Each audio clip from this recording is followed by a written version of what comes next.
Shane.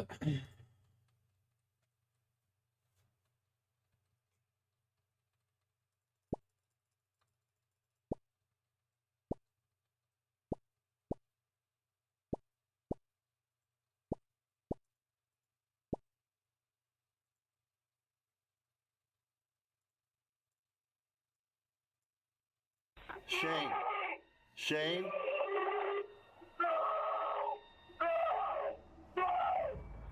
On Thursday, April 6, 2017, Shane Nicholas races toward home after getting word from a family member that there was a growing police presence at his house. He knows very little about the situation as he answers the distressing phone call that will change his life forever. The following report is based on police records, and most of the audio has never been heard before until now. Hello, Mr. Nicholas? Yeah. Hey, this is Captain Loney with the Champaign County Sheriff's Office. Come on, man. Everything's cool, right? Everything's okay. Please tell me everything's okay. Let me ask you something. Where are you now? Where are we at, man? Do you know? Melville, Indiana. Are you driving right now? No, I'm not. Who's driving? Adam. Will you assure me that Adam will remain the driver? Yeah, I can't drive right now. I gotta know what's going on. All right, I'm going to tell you. Sir. I'm so scared. Okay, sir. About 6 p.m. or so, maybe a little earlier, we responded to your house after receiving a call from a family member. There was some type of disturbance, and your wife has fallen victim as a result of that incident, and she's deceased.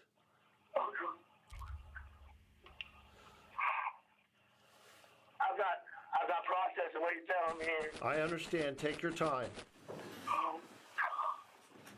No. That's not what happened. It can't happen that way. It can't happen that way. Hours ago, at approximately 6 p.m., Champaign County dispatchers received the 911 call from Shane's 14-year-old son, though his haunting confession was the last thing anyone expected. 911, where's your emergency? I just killed my mother. And what happened, sir? I just killed my mother, and I need to go to the hospital. Captain Loney assures Shane that his son is safe and in police custody, withholding the chilling reality of the situation. At that point, like, would you even give As a Shane's fuck? panic rises, Loney begins to probe him for answers in an effort to shed light on the unfolding nightmare. Give me a little history on your son. And is his name, am I correct, is his name Donovan? Oh, God, yes, Donovan Asher Nicholas. What's his date of birth?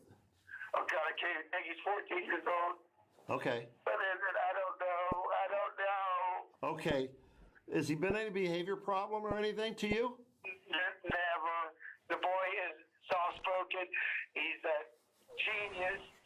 He's very, very smart. He's non-confrontational. Okay. He's never done anything. I didn't want to kill her. No, this is not us. Has he ever inflicted harm to any family member or anything like that? Never. No harm to anyone? Never. None. Does he have friends None. and things of that nature? No, he does not. Okay, let me ask you something. Have you ever heard of someone by the name of Jeff? Jeff? Yeah. No. Okay, no Jeff. Anybody like Jeff? Anybody that sounds like Jeff? As somebody that he talks about, maybe idolizes, whatever, who knows, you know? No. Okay. So Not at all. Why?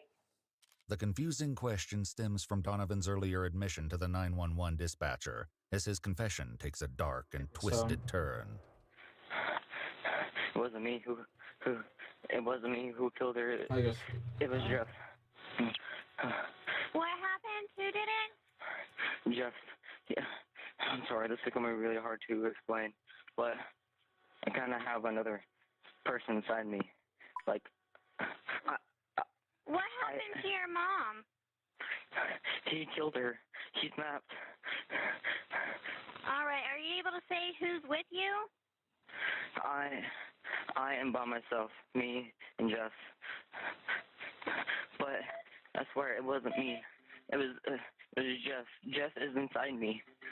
Jess is inside you? Yes. Okay. He sometimes takes control, and I've no control over him. I hate Jeff so much.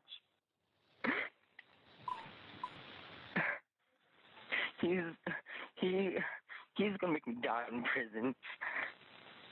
Investigators face the baffling mystery of why a Man, this child one's whose just father crazy. describes him as soft-spoken and harmless would suddenly turn on his own mother. Could Jeff be real, or is he simply a carefully crafted excuse? With many questions lingering, officers arrive at a scene straight from a nightmare. Donovan sits leaning against a wall in the kitchen, his white shirt drenched in blood. There are clear signs of a struggle, with large amounts of blood spattered across the walls, floors, and appliances. When asked if anyone else is inside the home, Donovan chillingly replies, "Nobody that's alive." While some officers speak with Donovan, others begin their search for the victim, unaware of the horror that awaits them upstairs. Why did Jeff want to kill your mom? It's just the way he is. Has Jeff ever hurt anybody before? No, this is the first time. According to our analysis team at EWU, while investigators don't need parental consent to question a minor in Ohio, a Miranda waiver must be obtained if a minor is a suspect in a crime. If the Miranda waiver is not voluntary in any given case, anything learned in the interrogation cannot be used in criminal prosecution. How long has Jeff been in your head? That's about like 3 months. Upstairs, officers confront a horrifying scene. 40-year-old Heidi Faye Taylor is found lying in her bed, deceased. The brutal nature of her wounds points to a vicious attack, raising daunting questions about exactly what transpired between Heidi and Donovan. Back in the kitchen, officers notice an unsettling injury to Donovan's face. Though they ask him about it, he gives no clear explanation for how it happened. They let it go for now, but the strangely haunting wound on his face and its grim origin will soon demand answers. Is that the only injury you got is on your leg, though, and the scratch right there, right? There's like, Huh? there's something on my, Your stomach okay? no, my, Huh? What? I can't talk right Okay. now. There's something on my lip. On your lip? Yeah, so, Okay. Is it? but that's about it. Other than that, that's it? Other than that, that's only injuries? Okay. We're gonna lift you up and take you out to the squad, okay? Can you worry it? No. Okay. Tell you what, you wanna lift him up or you wanna throw him on this chair and put him out there? Don't matter to me. Donovan is carried outside in handcuffs to the waiting paramedics, who strap him to a gurney and provide first aid to his injured leg. The medical team noted that Donovan continued to blame the attack on his alternate personality, Jeff, adding that he doesn't know why Jeff did this, and more chillingly, he doesn't know why Heidi didn't stay down. Investigators will soon interrogate Donovan at the hospital, but first, a nurse has questions of her own. Am I gonna be safe in here in the room with you? Gonna by myself? You're gonna hurt yourself? Can you tell me what happened? You wanna wait till we're on it?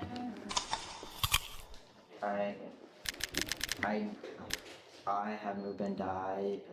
I've never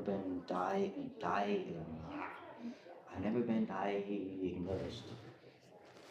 Basically, the easiest way I can say it is multiple personality, but I really can't explain it.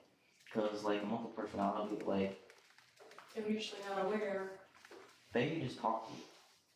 But I don't know what it's called when they take control of you. I have always believed there's a good side in a person and a bad side in a person. So what did your bad side tell you today? Said he was untrue.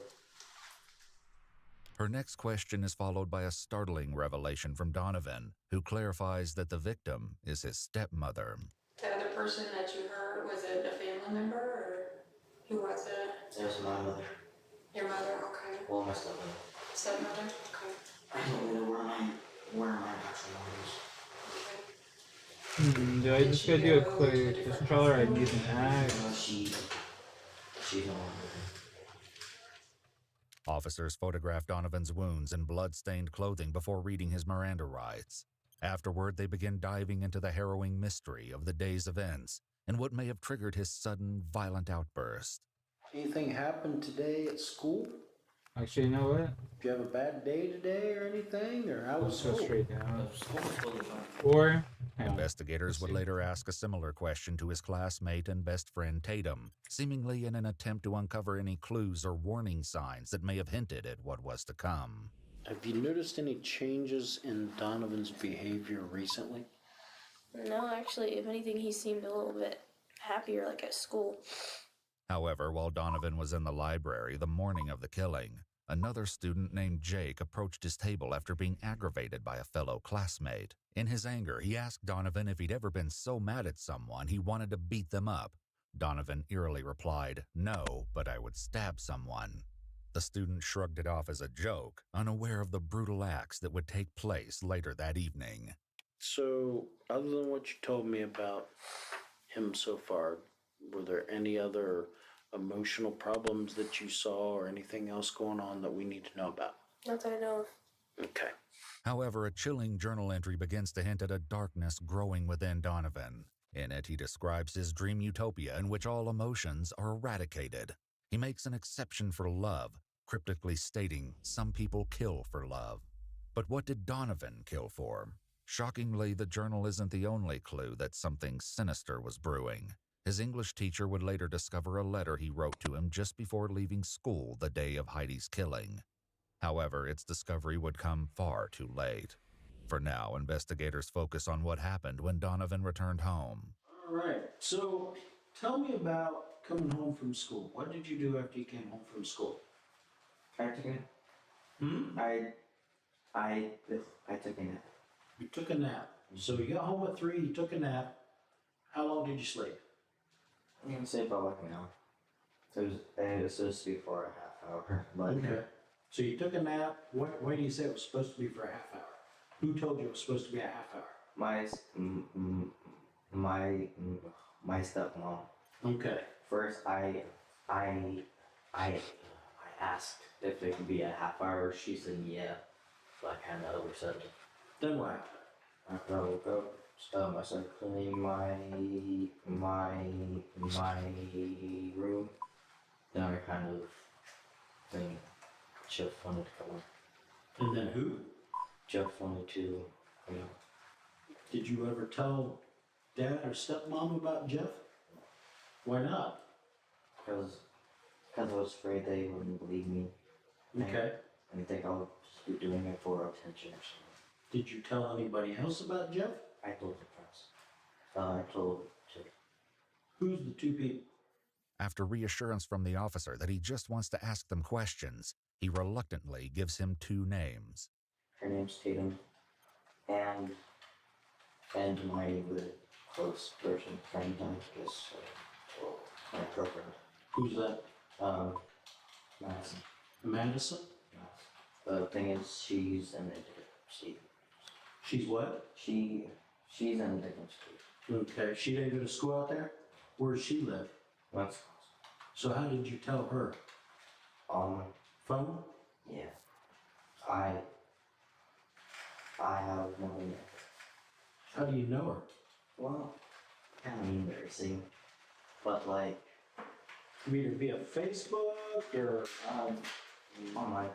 Oh, okay. Tatum would later share with officers her personal thoughts about the mysterious Jeff. When she's asked what Donovan's behavior is like when the alternate personality takes over, her reply raises more questions than answers. I don't know what he does when it happens. I've never been there when it has. I've only known him as Donovan. Do you believe he had a split personality, or you think this was just a fantasy thing for him to get attention? Something like that? I don't think it was for attention. I believe that it probably could have happened. Though she claims to have never witnessed this alternate persona for herself, bone-chilling evidence would contradict these claims. In a text exchange later uncovered between Tatum and Donovan, he acts as Jeff, calling himself the Devil's Child and anything but holy. He also makes disturbing requests for the courage to stab someone 67 times and tells Tatum he's a lot different than Donovan, who would never kill anyone. For now, Jeff remains an enigma, with investigators unaware of how deeply disturbing the truth of his identity will reveal itself to be.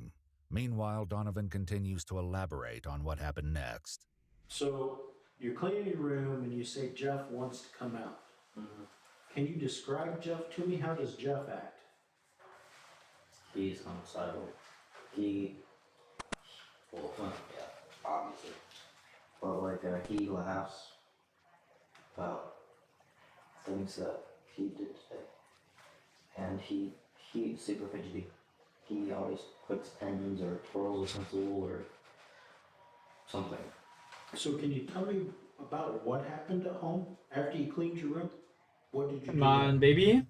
He came out. He was tired of being in me, and he said, I'm gonna come out. And usually, I don't let him, and I try to not at it. And I try to stop him. But I was like, you know, no harm's gonna do me. And I was wrong. Donovan then explains that once Jeff emerged, he changed clothes, dressed in a plain white t-shirt and black jeans. Why those clothes? Because it's his favorite outfit. It's a what? Because it's his favorite outfit. You talking about your favorite outfit? His. You mean Jeff? Mine, I never wear white. White gets dirty. So, change clothes, and then what? He grabbed a knife, and he carved his stupid smile on my face. Here we go. It's so stupid. Donovan indicates that he intentionally grabbed a knife and then grabbed the lancet to complete the cuts on his mouth. Both acts demonstrate a level of preparation and forethought.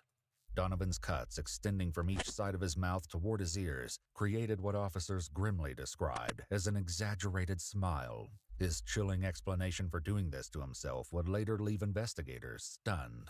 So, you got the knife, and you're in the kitchen, and cut your face. Did you do that in the kitchen? I did that in the bathroom so I could see. So he could see. So in the mirror? I used a knife and a lancet.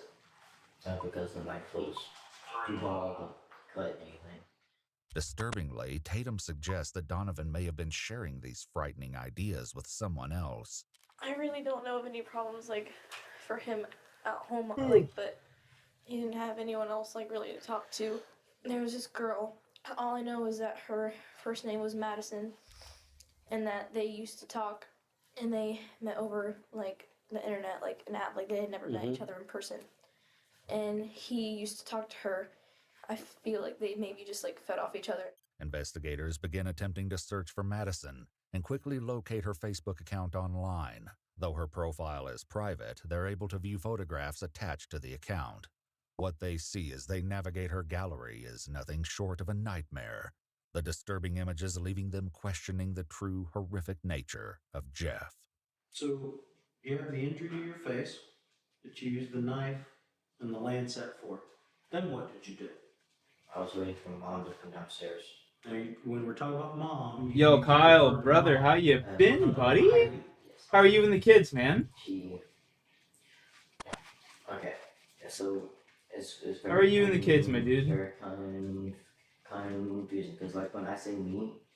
I've been getting back into the, Jeff, but like... into the zombies like, grind, I'm not gonna lie. this time I've been period, playing zombies during the week as soon as I wake up, trying to get games going. Because it's my physical being. Okay. But it was he who... I'm just watching this crazy fucker here. With that settled, Donovan continues to detail the harrowing account and the shocking moments that led to the brutal attack. You're downstairs. Yeah. You waited for her to come downstairs, so she's upstairs? Mm-hmm. She was upstairs, but she was taking too long, so I called her downstairs. What did you say to call her down? I said, Mom, can you come down here for a second? Gotta have my horse about this, so it's not enough. So she came downstairs? Mm-hmm. What happened then? How's life been treating you, buddy? How it all happened? Well, it would be helpful. That way we know what happened to her. I think you kind of owe your stepmom, you know, a little bit of telling what happened. I mean, otherwise nobody's going to know what happened to her. You know what I mean? I think you personally care about your stepmom. Maybe We're Jeff good, man. doesn't care Thanks for about your asking. stepmom, They but I love think playing you do. zombies still. Love your sweater. Hey, bro, check this out. really liked her. Like, I don't know, but yeah, I wasn't her at all. That's fucking good, eh? So, yeah, What happened when she came downstairs? I hid behind the store.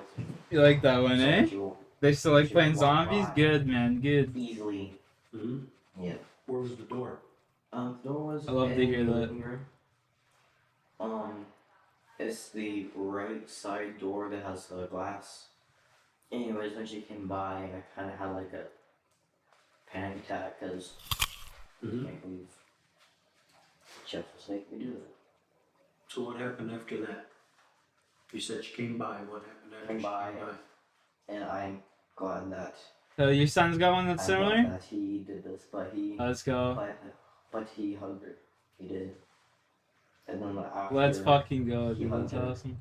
Mom was like, "Why'd you touch your face?" So what happened then? He began.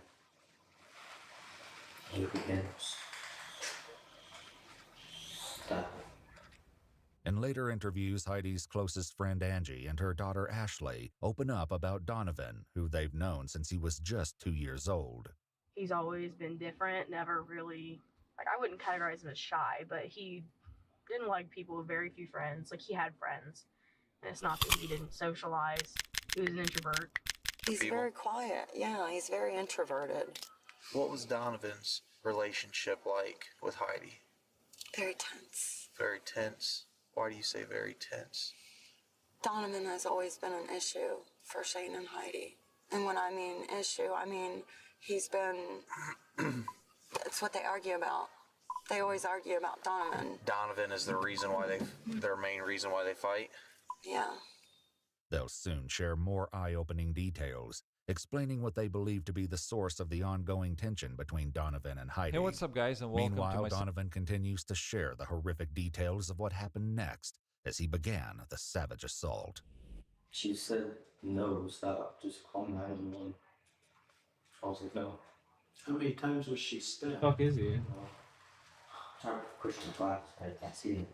Says Western. Then we went upstairs because she was trying to grab her phone. So she called. So they're call right here. 911. The boys went to a birthday Go party upstairs. sleepover. I'm waiting for them to come back, Yeah, I then we remember get loaded with that some guy was firewood. upstairs. Yo, that's not too So shabby. She ran? She walked upstairs. Nothing too I was shabby ready about to that, talk. brother.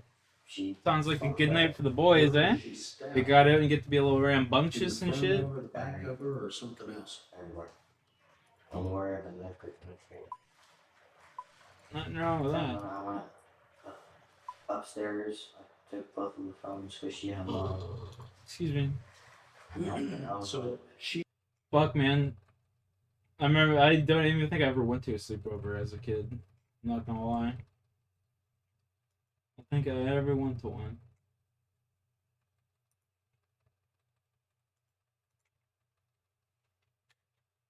Let's see if this fuck. He won't take me in.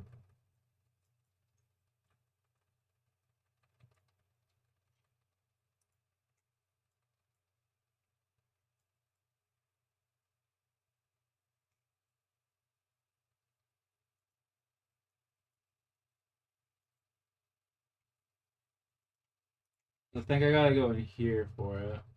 100%.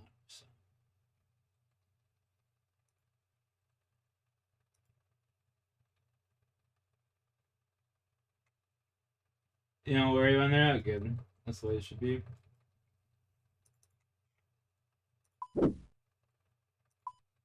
Oh shit.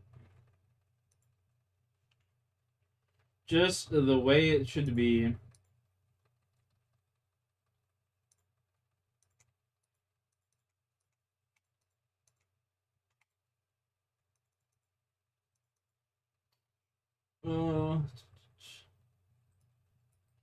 What I'll do here actually is I'll run back to the bank and I'll go grab my Chronicle because I'm gonna need. Oh, I got the Chronicle on me. So let's just teleport home.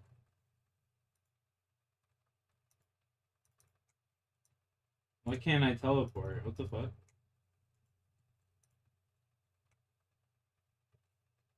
Oh, what? You can have different animations. That's crazy. I never knew that.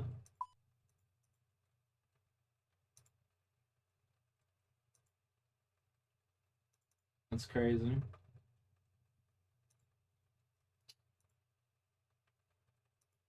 Been having a good New Year and whatnot, though, Kyle?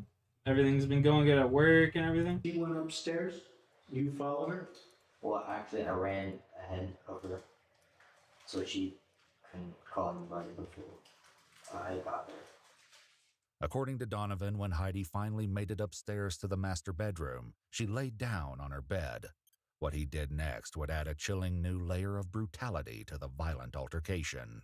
She was lying. She was lying on the He bed. loves watching his streams sit on my lap. That's awesome. Yeah, I usually stream zombies like I'll usually wake up around like 4 to 6 a.m.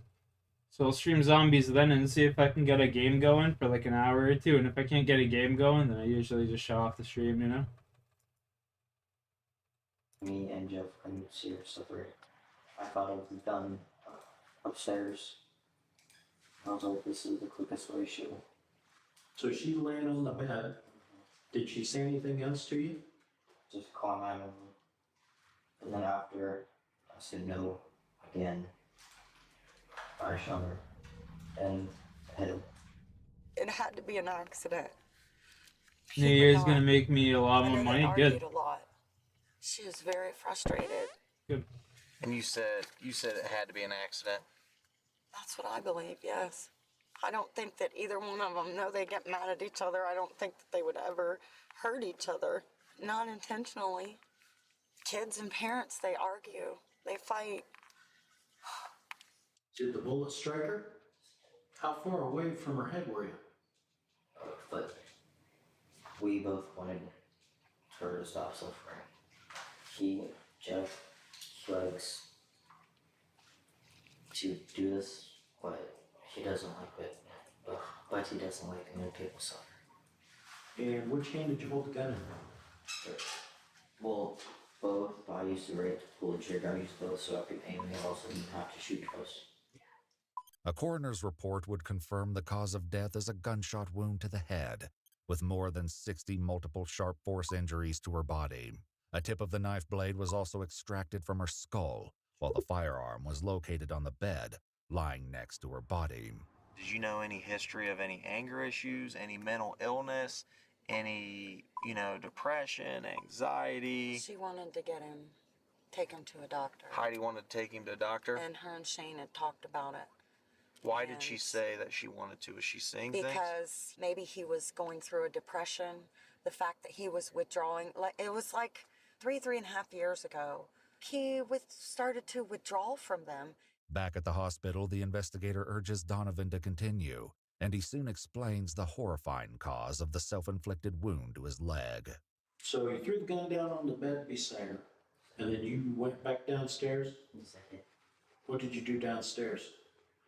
I was gonna leave. Jeff was still taking control. Mm-hmm. I noticed Cold weather, -8. my legs are hurting real Beautiful bad. day. So wet. It's like I pulled up and there was a deep gash in my leg. I freaked out. How did you get the gash in your leg? While I was trying to hurt her, she fought back, and her legs were tangled and her what? Far. Oh, legs. Yeah. So you're wrestling with her? Yeah. Did you end up on the ground? Yeah, we both did. We wrestled a lot, and then I saw her body. I didn't care where my legs were. I don't want to say it. Take a breath. It's okay. Take a deep breath. When I tried to hurt her, I hit my leg, but I didn't really feel anything because he was in a moment. So you stabbed yourself in the leg accidentally. As Angie and Ashley continue to elaborate on Heidi and Donovan's tense relationship, they delve deeper into what they believe may have been the root cause of their conflict. everybody knows that there has been tension between them. And And just by tension, like you said earlier, you just mean them not necessarily getting along because she wanted to discipline. Yes. And yes, like any 14-year-old, right. You don't want to be disciplined. No. You know, she would take the phone. His dad would give it back to him. Yeah. You know, she would take the game system. 2 days later, his dad would give it back to him. Yeah. Or the game system. You know, he would be grounded, but his dad would go take him shopping and spend like $400 on him. It was an issue. He can be very manipulative. He tries to get his way by getting up underneath your skin and kind of forcing you to do what he wants. And a lot of times he would try to do that by using his dad. He would never get punished for anything. So she was. He never knew a consequence. She was more the punishing role. Yes, she was. Now, when you say punish, what type of punishment do you like? Taking the game system away, or taking his phone away, or making him do a chore. You know, I mean, she never touched him or physically. She wouldn't even spank her children, if that's what you mean. In an earlier conversation with the hospital nurse, Donovan explained what led to his next decision to contact the police and confess to the harrowing crime. After he did it, he noticed the cut. He's scared. He's mad at me because I called the police. Okay. And I was scared. I was like, I just did a really bad thing. And I was a huge gash in my leg that I had no way of getting myself stitches. I was like, I need to go to the hospital if I know I'm gonna get like infected, bleed out, or something.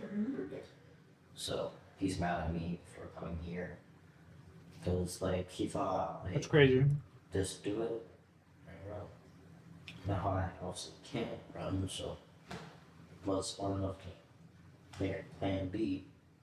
So he just, you know, just like you would be here with it. I want to go back inside my head now. So he's gonna cause all the trouble, leave you hanging. Yeah, that's not fair. I would never want to hurt anybody. To be honest, the only reason why he called 911 was to fix the leg. Because it's fine. I wouldn't be here, and he would still take over me. He wouldn't let me come out. I don't want to think about it. While investigators have now learned the devastating details of what happened to Heidi, they still have little to go on when it comes to establishing a motive. Angie and Ashley's accounts of their strained relationship don't explain what could have caused Donovan to violently snap. According to our analysis team member at EWU, while a host personality can be aware of alternate personalities, it's very unlikely for the host personality to be aware of specific details that occur when an alternate is taking the lead. If truly an alternate personality existed, Donovan would not know the details and thought process of each step of the crime. So cut to your face, what's the significance of that? It was his smile. It's what? It was his smile. Do you watch a lot of movies?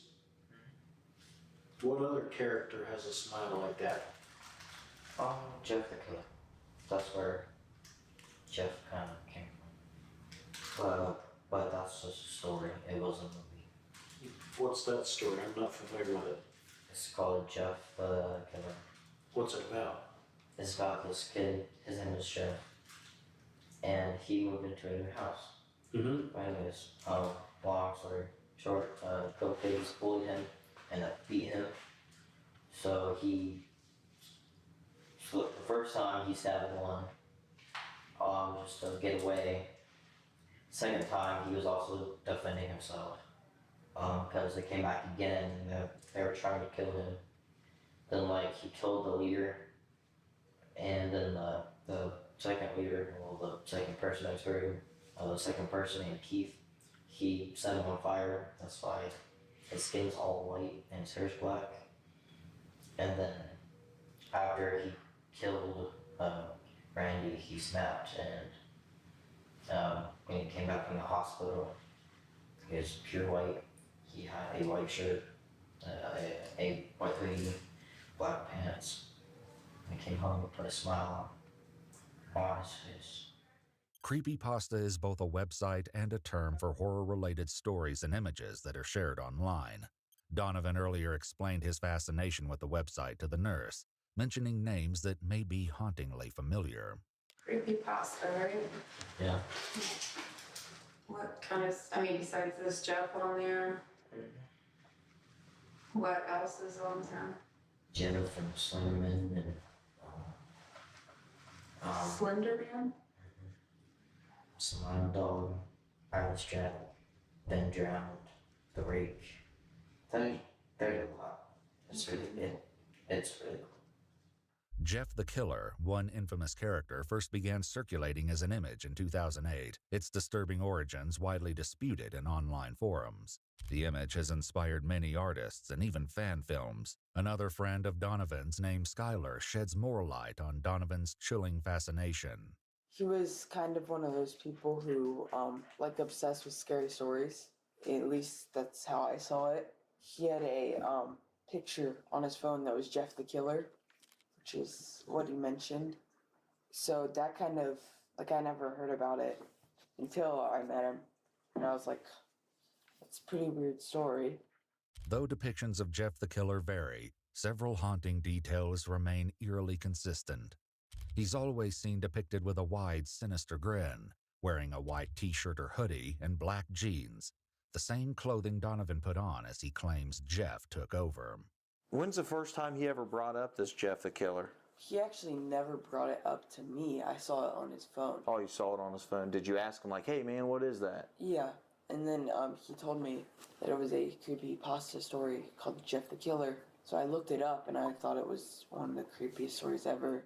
However, it was Madison's Facebook page that truly left investigators stunned, as multiple drawings of Jeff the Killer filled the photo gallery. Determined to uncover the truth, investigators continue speaking with Angie, who claims she left the house just before the brutal attack. He was taking laundry down, and then he was standing in his room, and she's telling me how she caught him. Because when I came upstairs, she said, don't even ask me for your damn phone because you're not getting it. So he was standing in the room and she said, don't even ask me for your damn phone because you're not getting it? Yeah, something like that.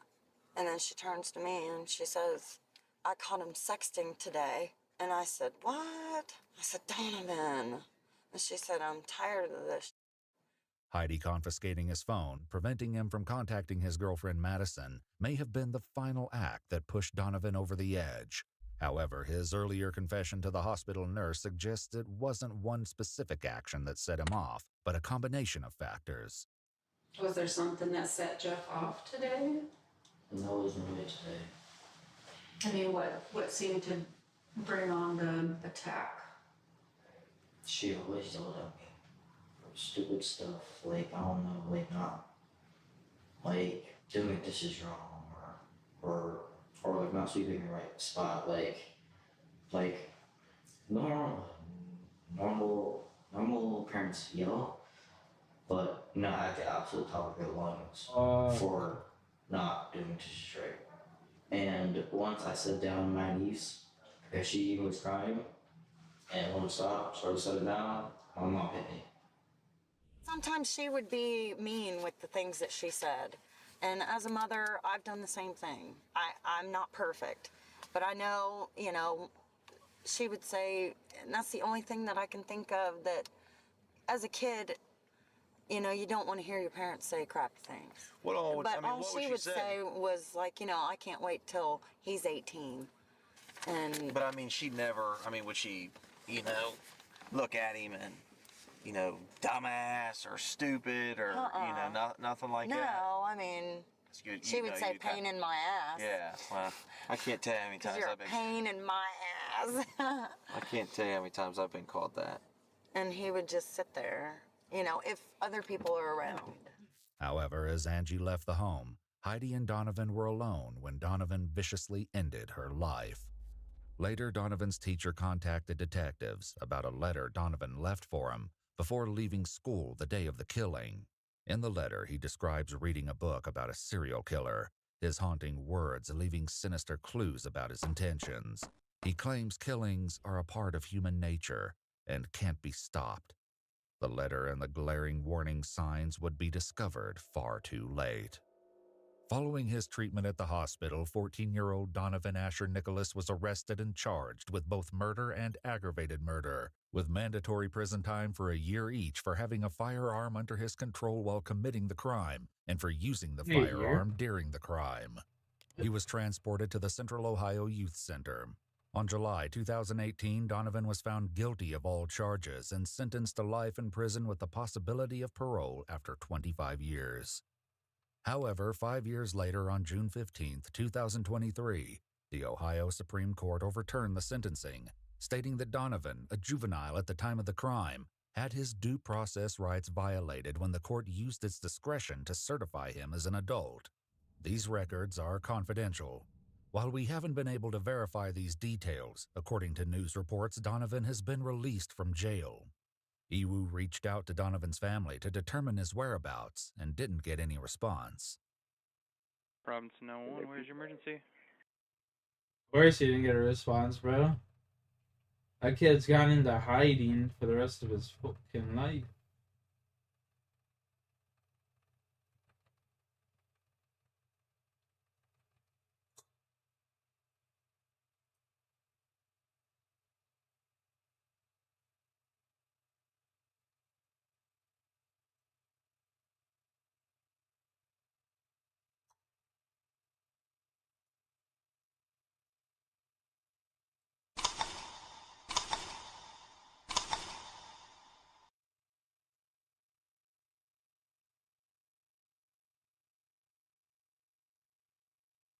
Robinson 911, where's your emergency?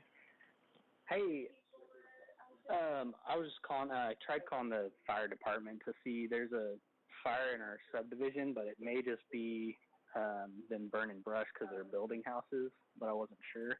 We're in the Harris subdivision in Robinson.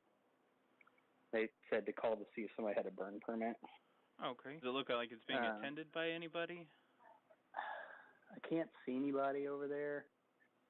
It's Oysters. back by the trees. And we did have lightning, so that's why I wasn't sure too. Okay. I can get someone headed out that way to check on it. Okay. Alright, thank you, sir. Thanks. April 5th, 2023. Police in Robinson, Texas receive a call about a brush fire on Heston Circle, a residential street just south of Waco. Upon arrival, officers discover something far worse than a brush fire. A human body engulfed in flames, burned beyond recognition. 12 to 04.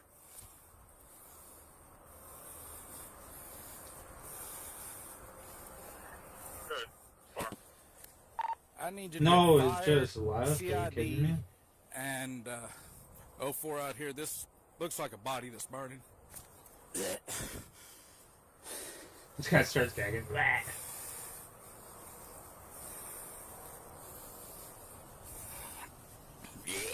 This guy's a weakling.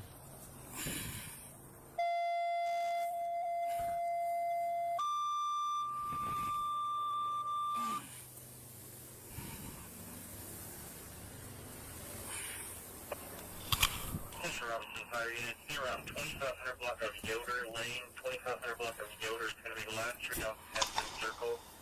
It's going to be for a subject possibly on fire out of that address. Robinson timeout, 10:14.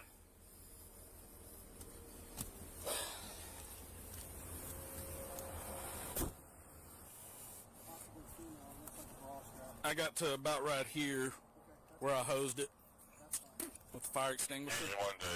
Where I hosed it. I'll be right back, boys. Head to the washroom, take a piss. Gotta wait for this fishing trawler for the next 4 minutes anyway, so it's kind of just hand in hand here.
Back. I'm back, baby.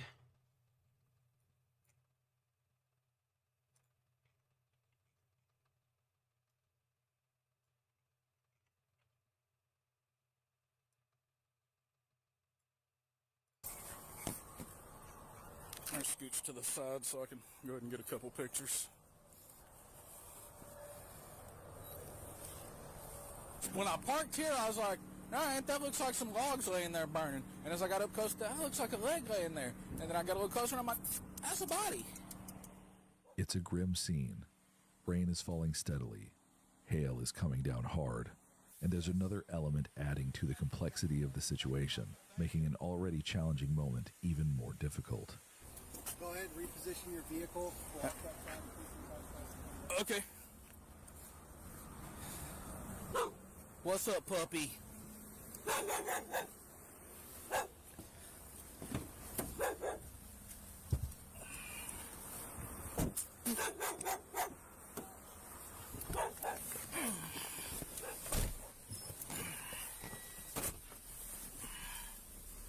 Nearby, a white labradoodle barks frantically, refusing to leave the scene. Come here. Officers try to capture the dog, but it evades them, as if guarding the site. What's up, doggy? You sure are hanging around here. Is that your person over there?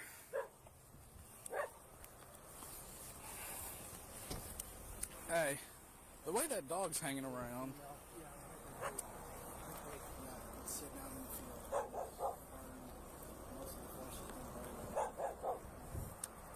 That dog sure is hanging around, which makes me think.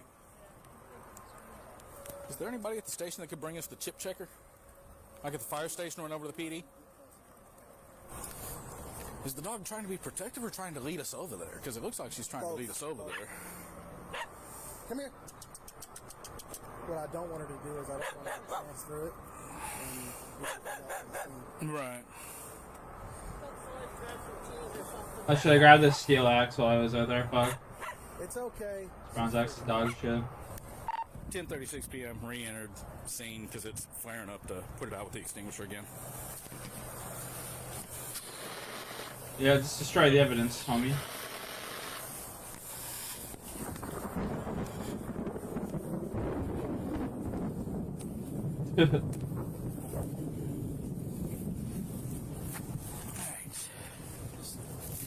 Leave that over here.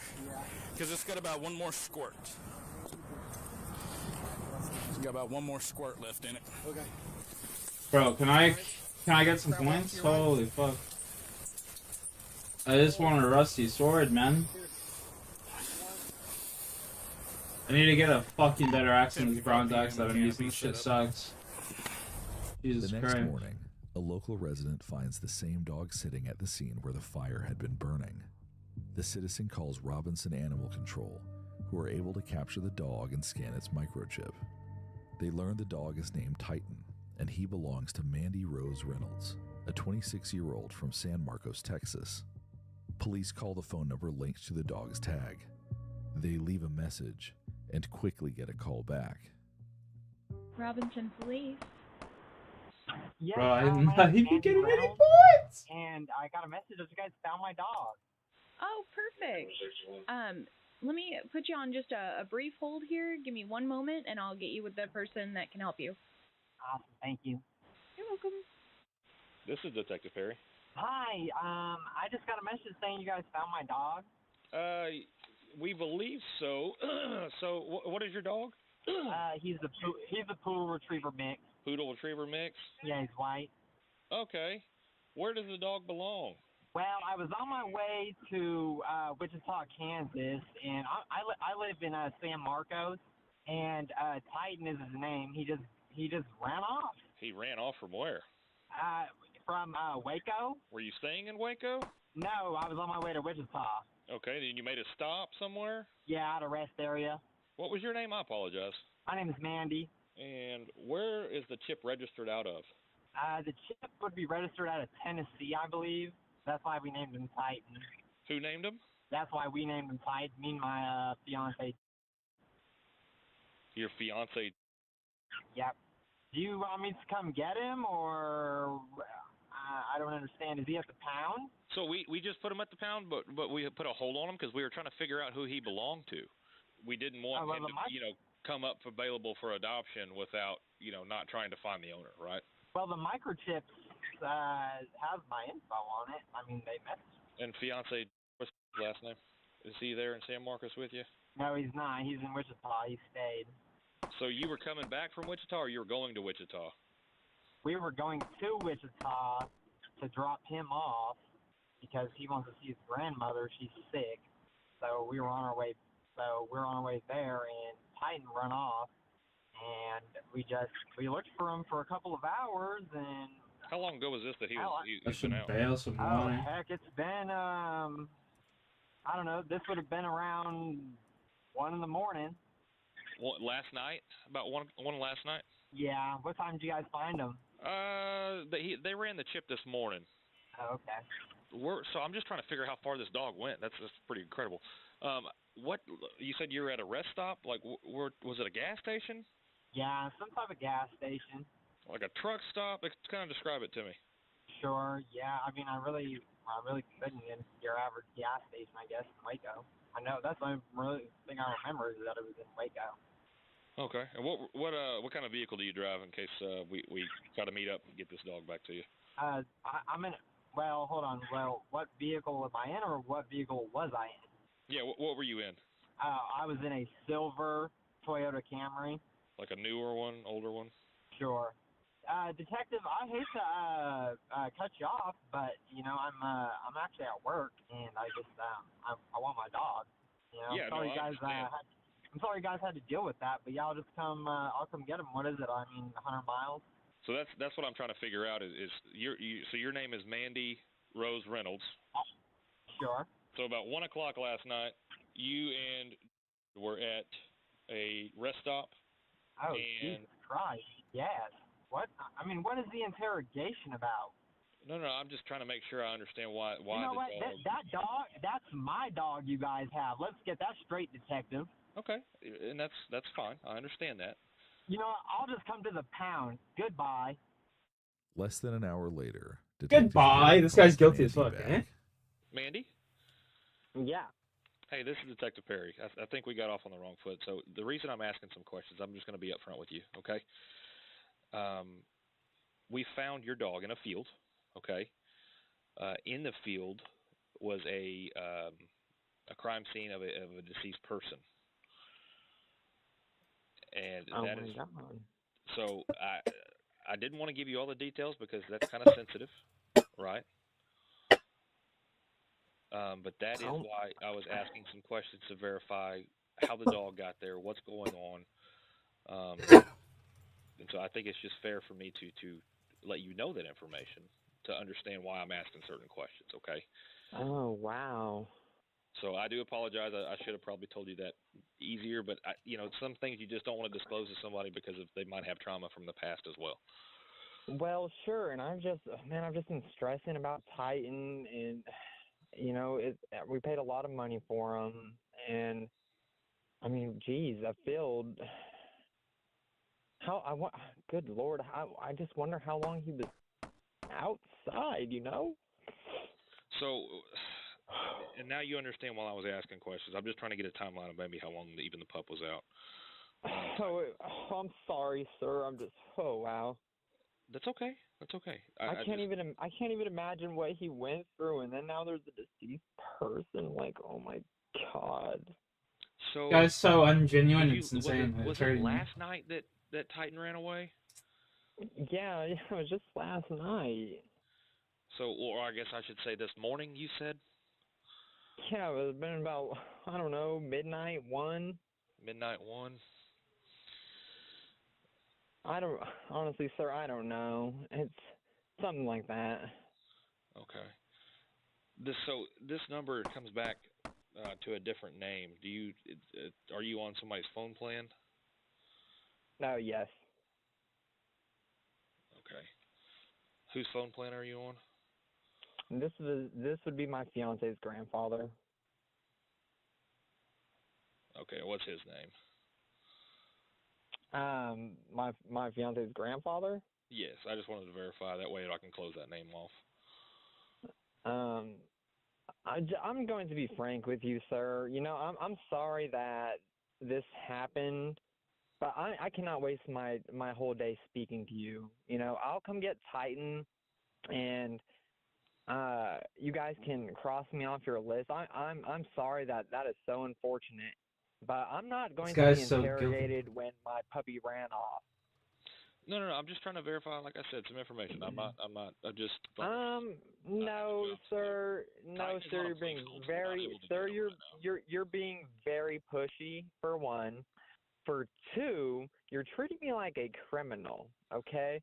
No, I'm not going to do that. I'm really not. I'm just trying to figure out how long the pup was there. That could determine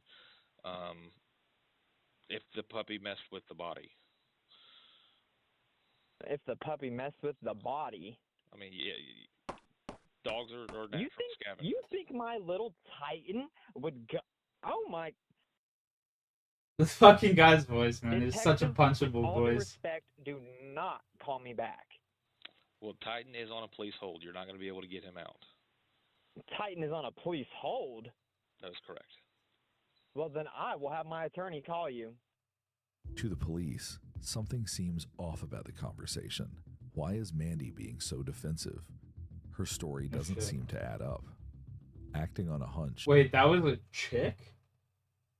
Robinson police contact authorities in San Marcos, where Mandy lives. Officers conduct a welfare check at her apartment, only to find it completely empty. Her belongings gone, and her black Honda Accord missing. It seems they are now onto something. Who was that person they spoke to on the phone about Titan? Could the body at the crime scene have something to do with Mandy's disappearance?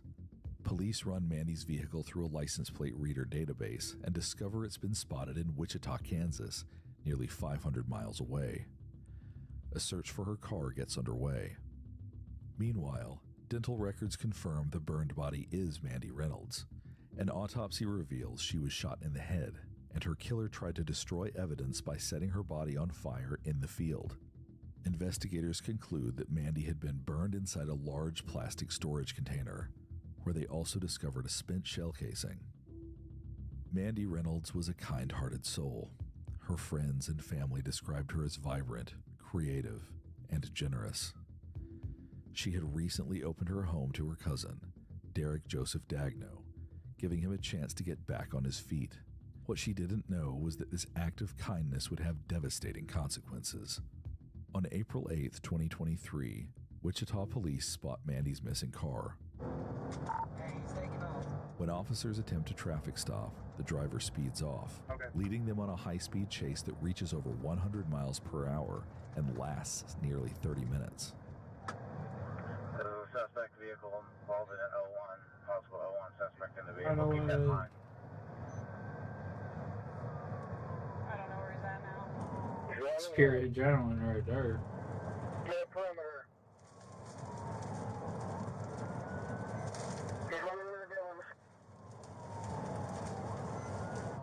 Is that him up there weaving through traffic still? He's approaching Tyler. Okay. Go, go, go, go.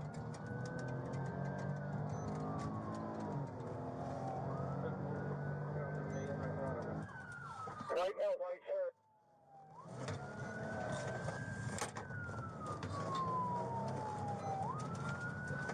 Lock the Dillons down. Take us to the backside. They've got 3 up here. Sure, come on, bud. I'm approaching 21st Tyler right now. Take us to the back. Watch that bike. Do we have suspect description? Did he run into? Yeah, he ran into the Dillons. White belt, white shirt.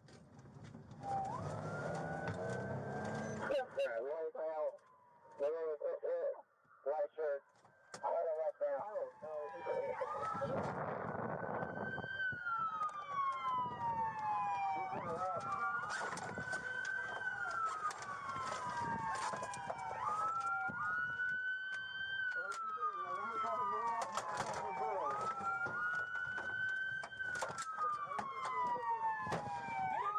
Get in your car!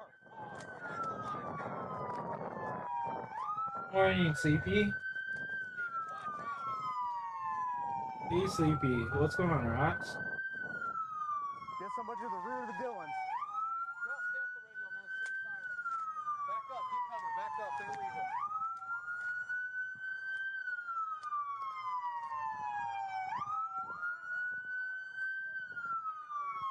Come out! Come out! Come out! Come out! Come out! Hey, my man, get your family out of here. You're fine. Hey! Come here! Come here! Where'd he go? You didn't see him? Didn't see him.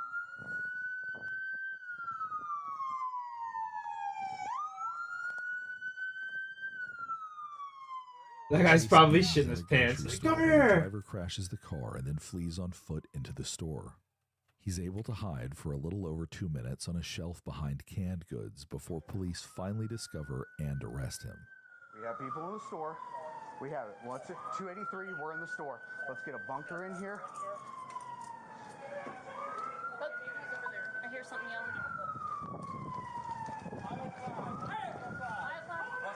Come on!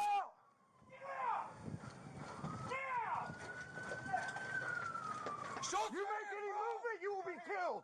I got hands. Crawl out! Crawl out towards the sound of our voice! Somebody get less lethal. Somebody's got to back off one direction or the other. Place lethal. Go ahead. Hold on. Crawl out towards us. You're gonna have to move with me. Ready? Yep.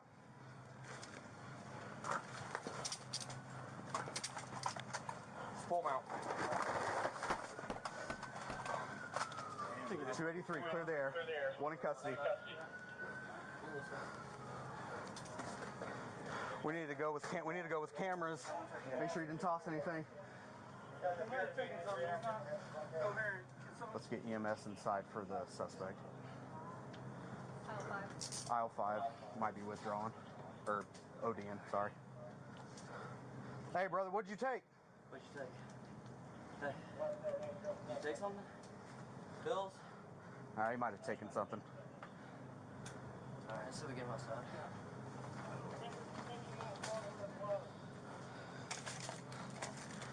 Yeah, we gotta go that way. Someone stay here. Make Yeah. sure they The don't car, too. The car. Hey, can I get one of you guys to stay here so we can just down our... Yes. Thank you. A lighter fell out of his pocket. That's fine. Just making sure there's nothing else. If you just leave it real fast, I'm gonna put it right there.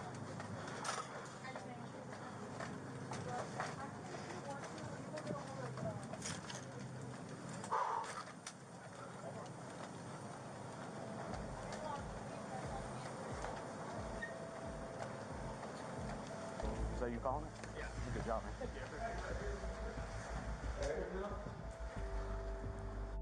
He's identified as Derek Joseph Dagno, Mandy's 27-year-old cousin.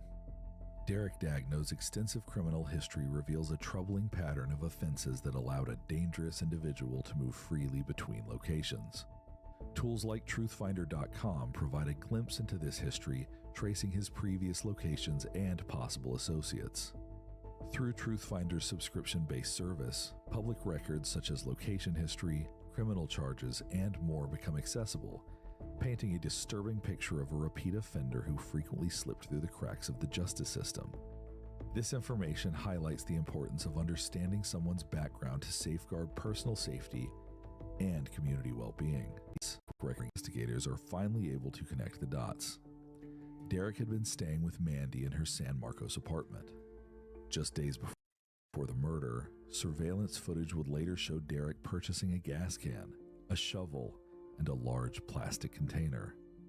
Derek then murders Mandy in her own home.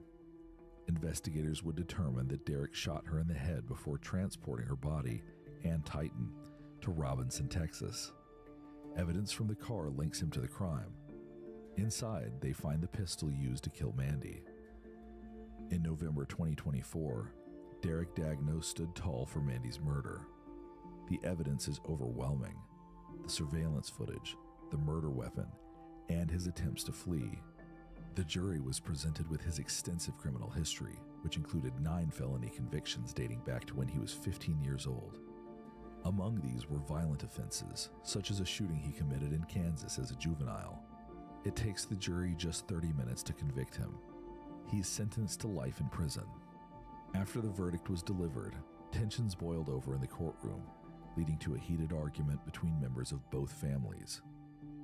The conflict escalated when Dagno's brother-in-law attempted to strike someone and was escorted out of the courtroom in handcuffs. He was later released. Through it all, Titan remained a symbol of Mandy's love and loyalty. He refused to leave her side, even in death, and his presence was key to uncovering the truth.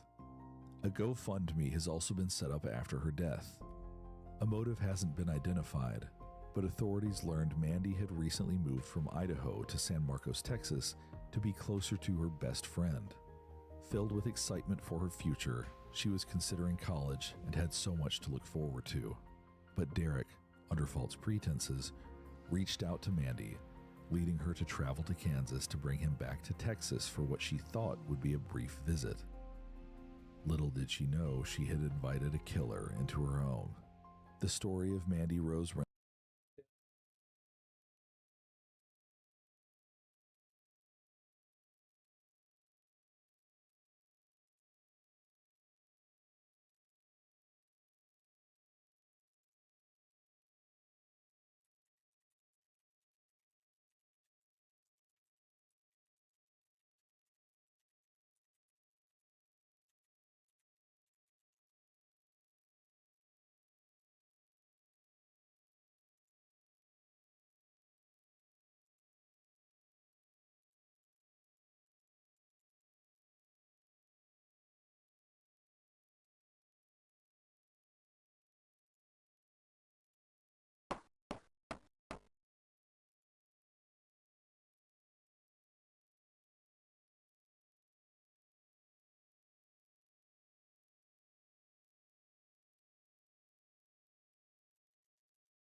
Hello guys, what's up? So a few weeks ago I uploaded a Raven video where he called out Zero saying rap word isn't good on stream and in real life, and after that Zero crashed out on rap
30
Rocky, you gotta go outside?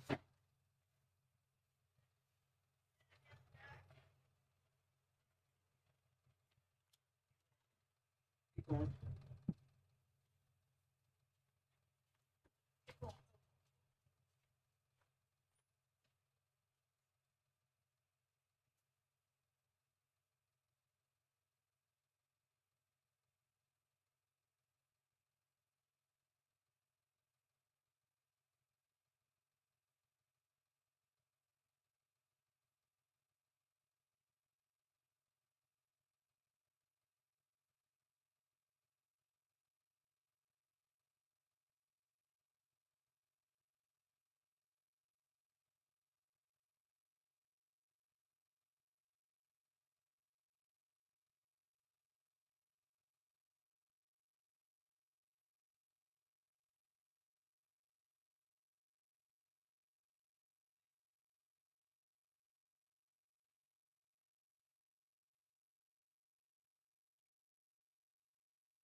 All my humans are home now. We gotta get to work. I'll check with you later, bro. Alright, yo, Kyle, you stay out of trouble.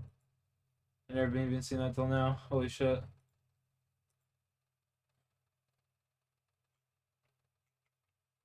Jesus. Where was I?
Rusty sword.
Here.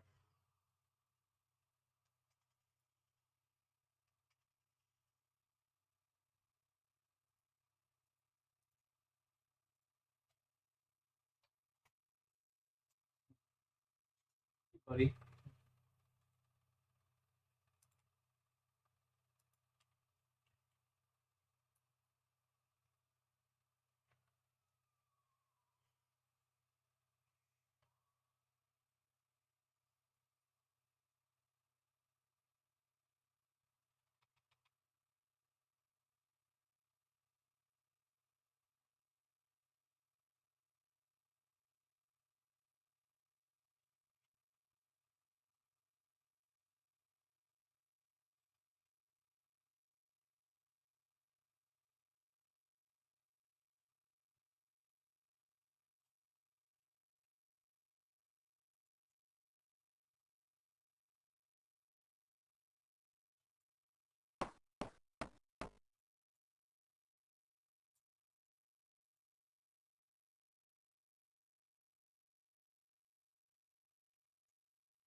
Give me that construction experience, dude.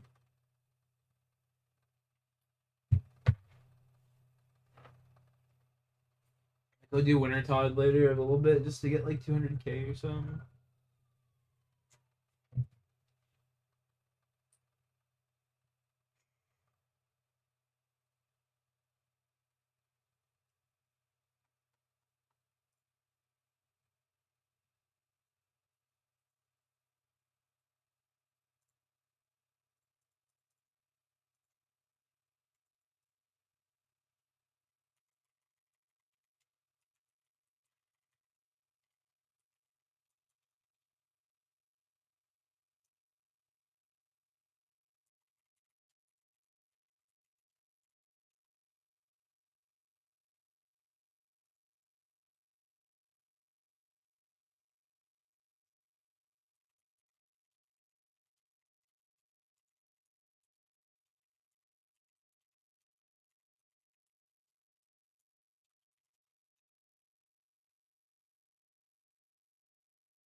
Ew.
5.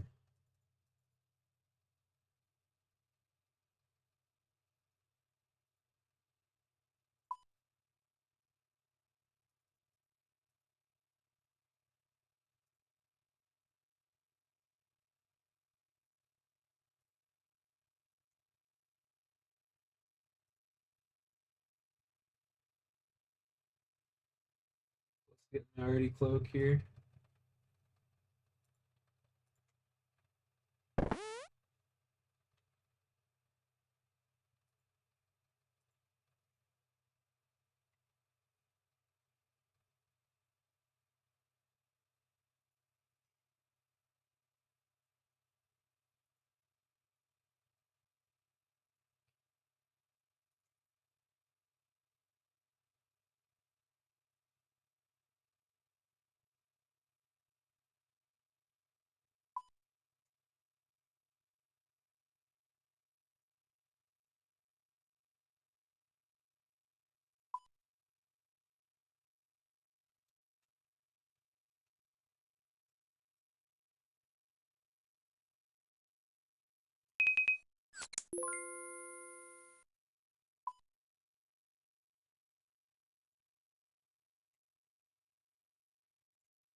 Okay.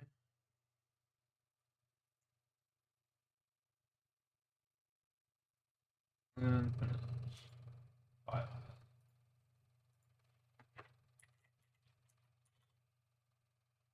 hazard.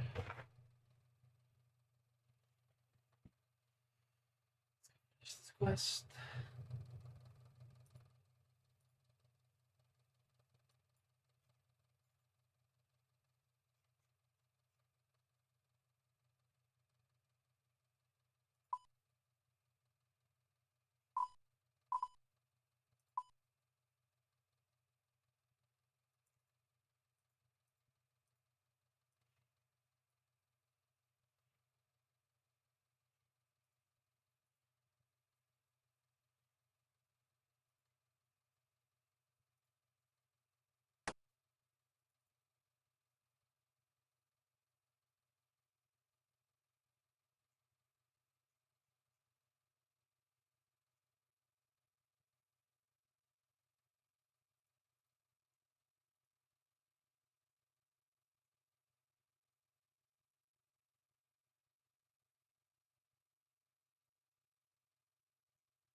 Great. I'll just start it for now.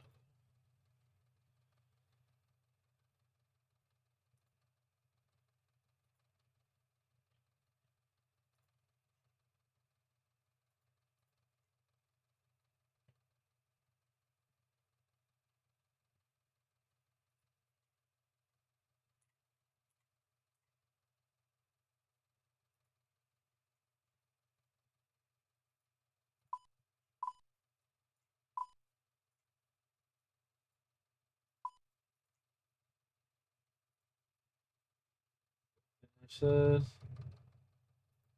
Limited teleports to the monastery.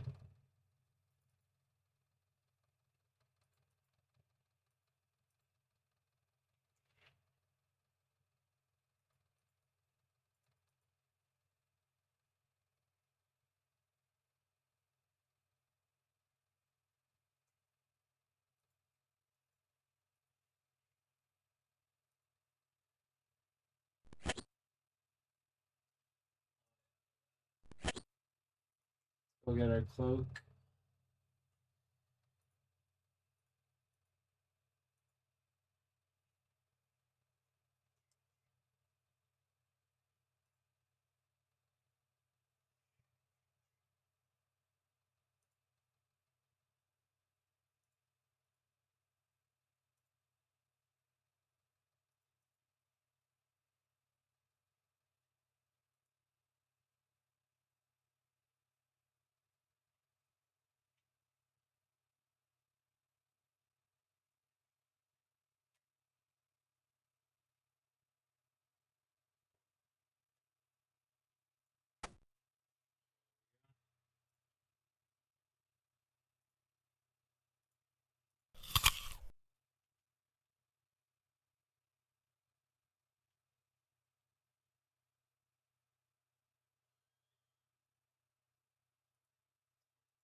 You just hold on to it.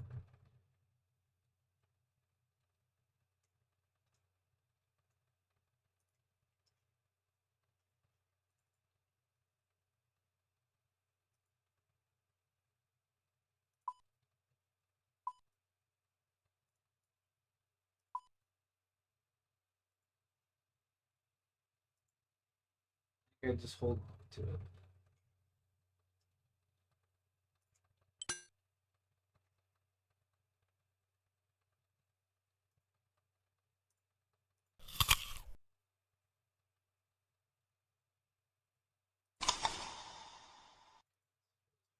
Where's my guy going? What the fuck?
There, that, there, that.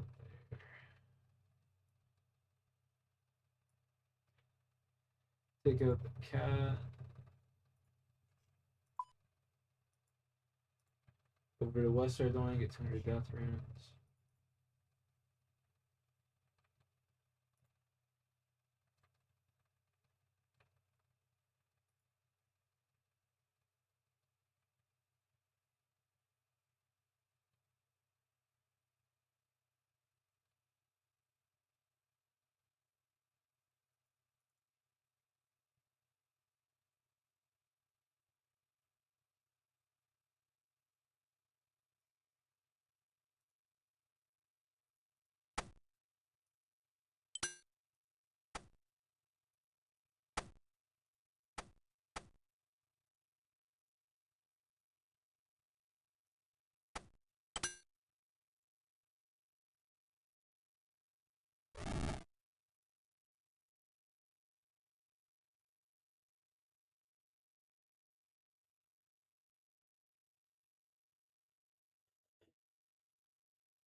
Two 200 deathies, just like that. See you later, cat.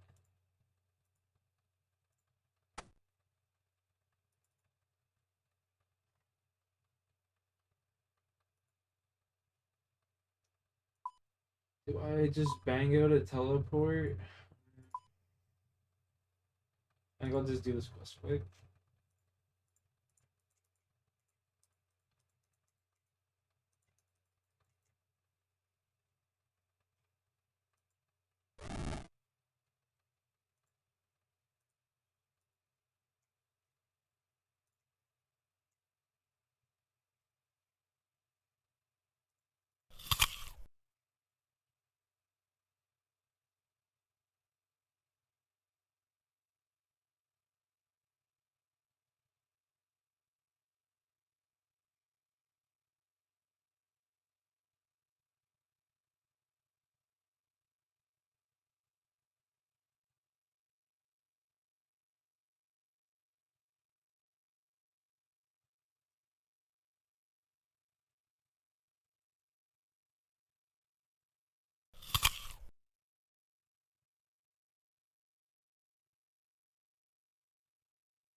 Might as well just go.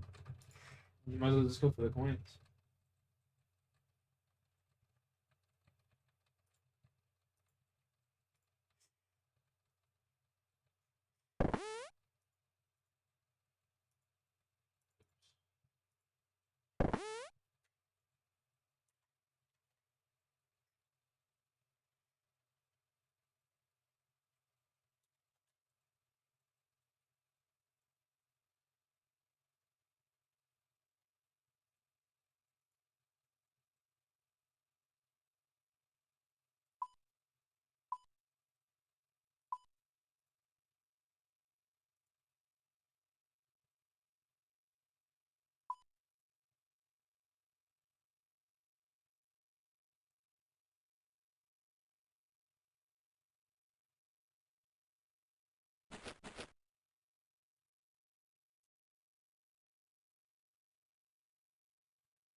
So what's going to shit just reading that.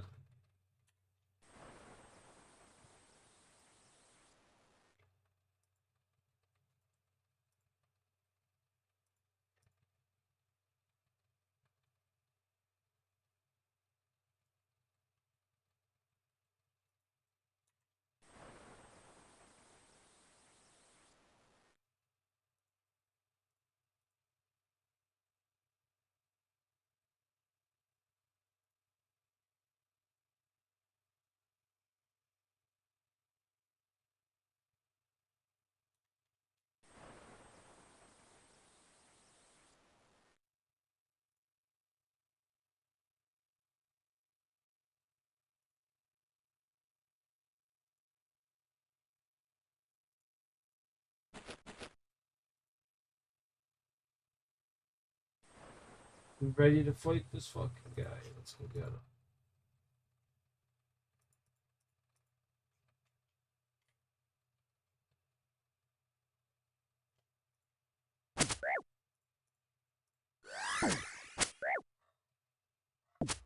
Rocky, stop.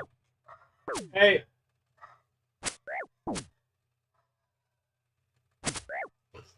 My dog's nuts.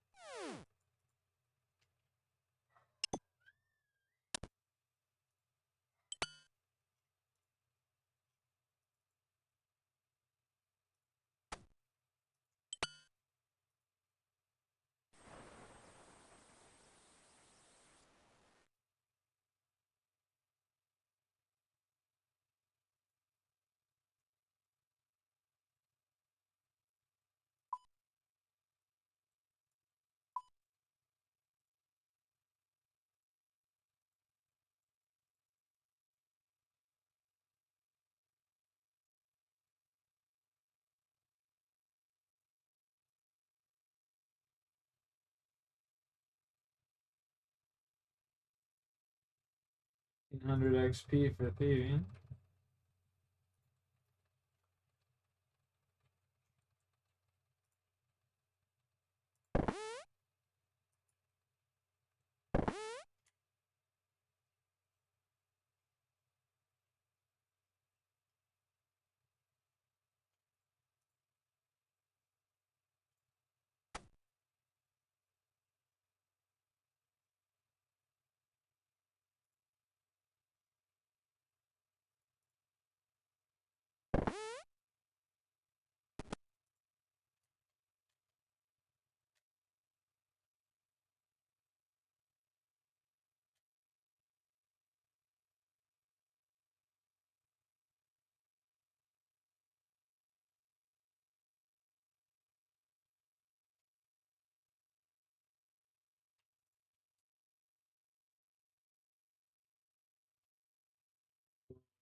Easy. Steal from seed stalls now. Let's go. Siege.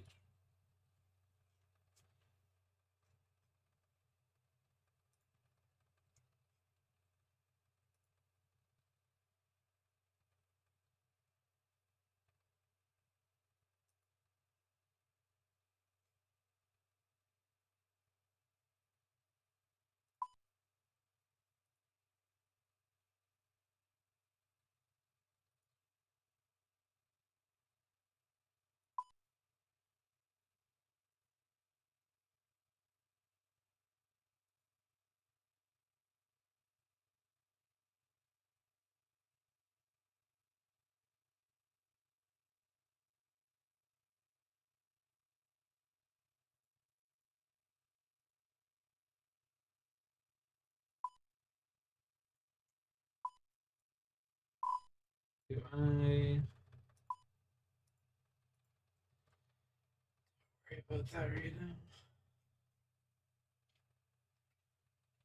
And then it's west.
Wait for a while so I can get some better gear to kill him.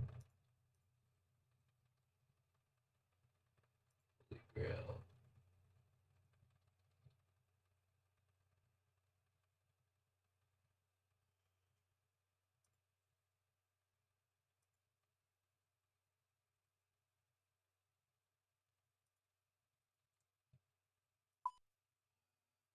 Variant training.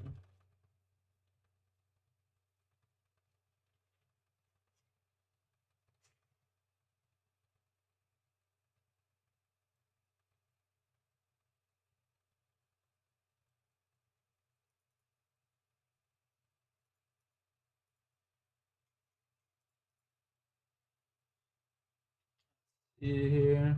Trinome Village.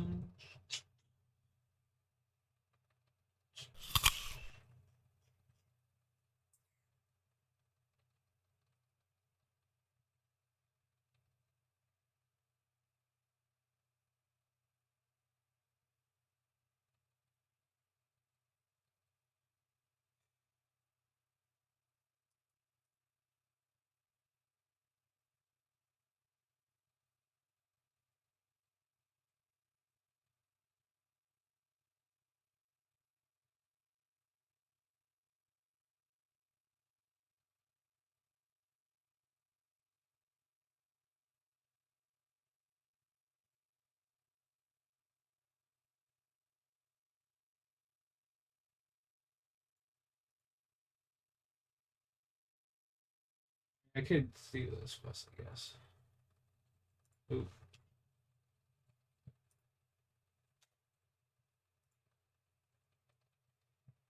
Man's gave me some coins. Yeah, it's 480 GP. That's good ass.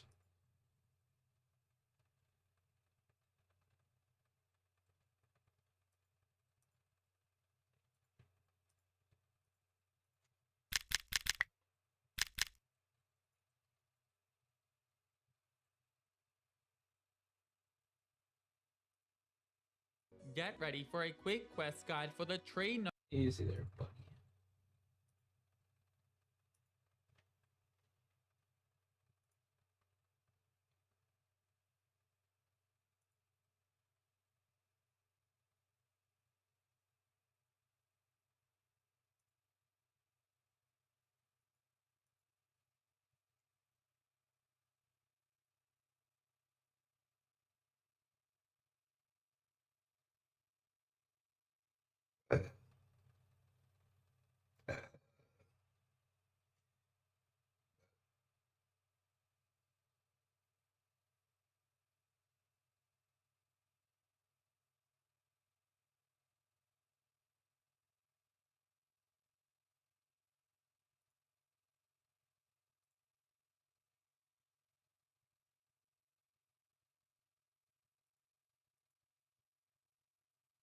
Oh, you just gotta run like directly south, essentially. South or west. Okay, I can do that.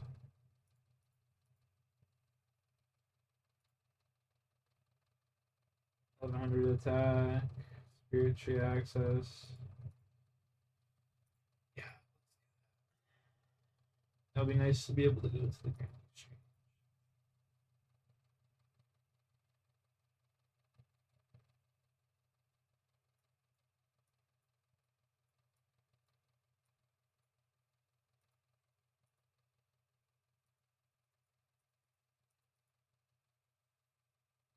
Let's go.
I could swear.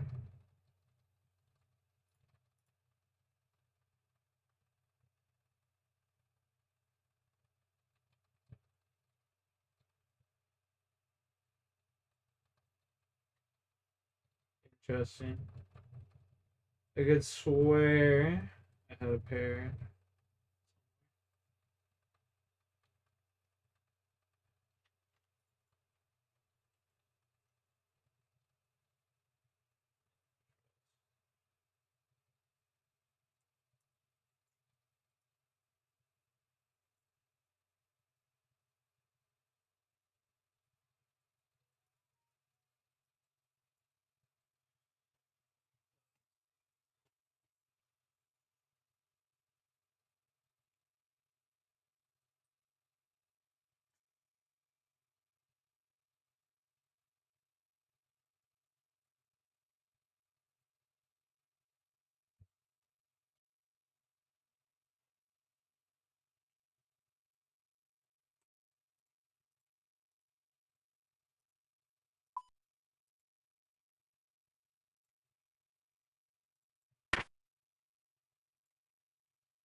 Thought I clicked on. I'm like, I sitting here just running the wrong fucking way.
Go inside the door here.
Man, right there. Let's do this.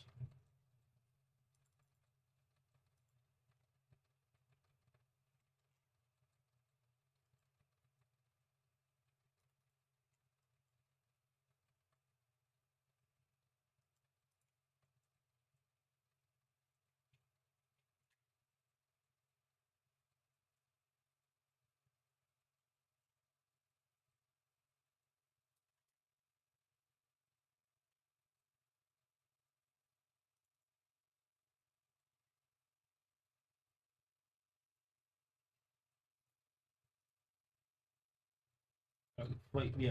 Oh, Lord. Let's hope I don't die here. Pray to the Lord.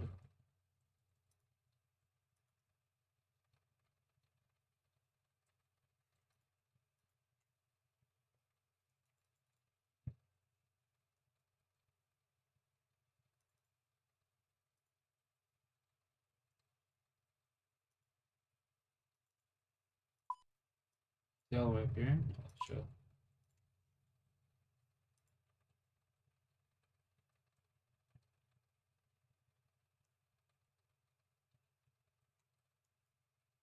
Avoid this gang of wolves.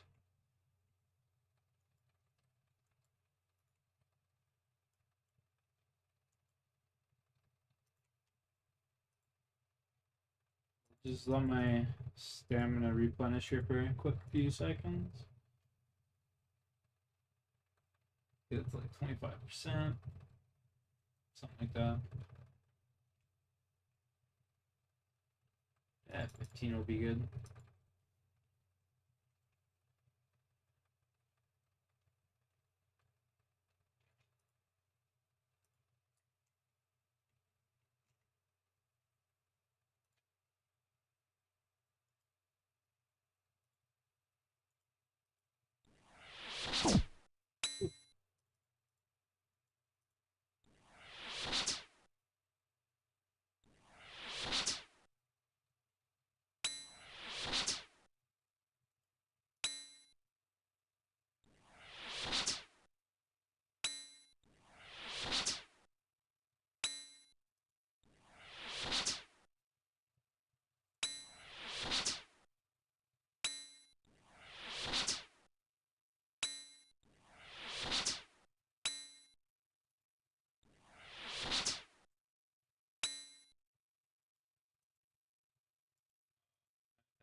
Hello? Hit him! Hit him!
What the? Yeah.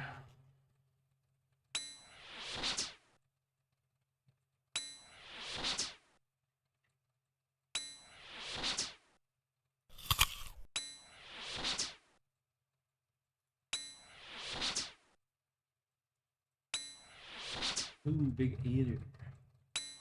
Ooh.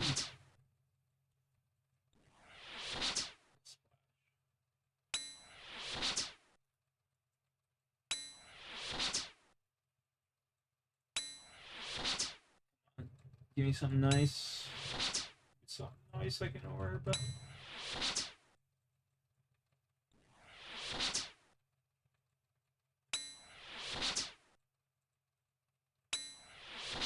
And he's dead.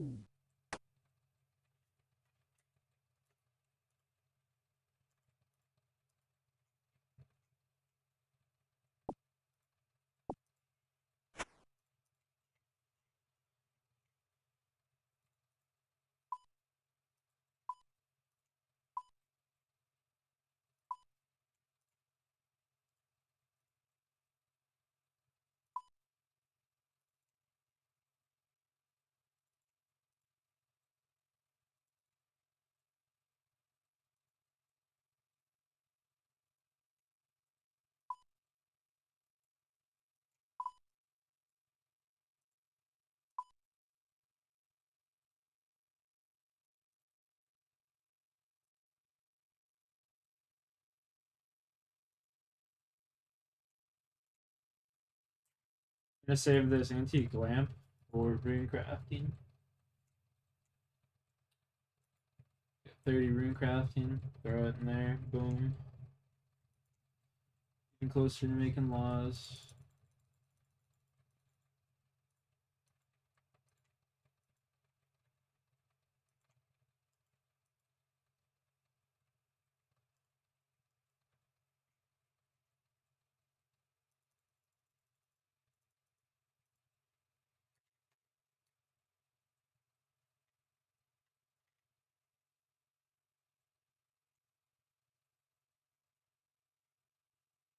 Huge, let's go.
$100 for a kid.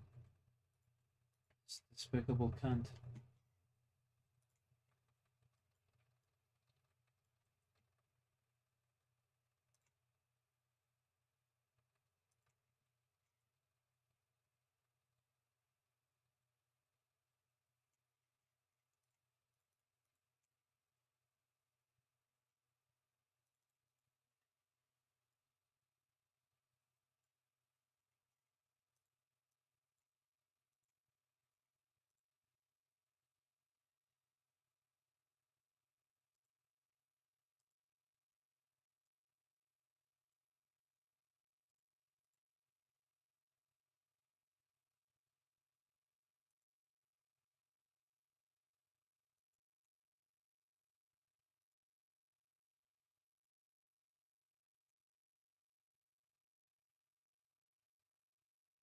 That's up to 36. I should just get 40 attack here real quick so I can just go wield green skin.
Just go to Lumbridge, honestly.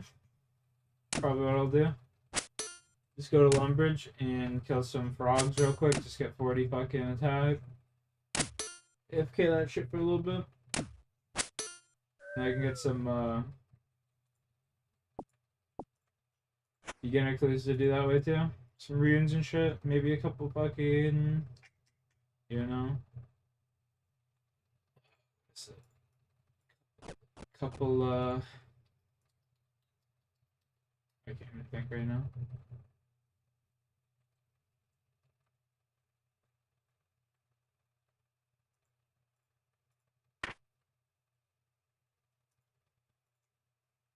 Can't even think. Can't even think.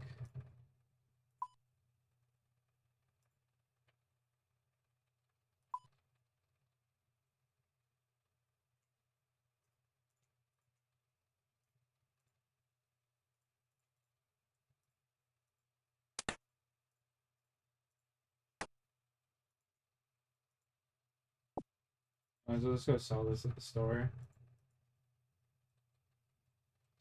Grab some.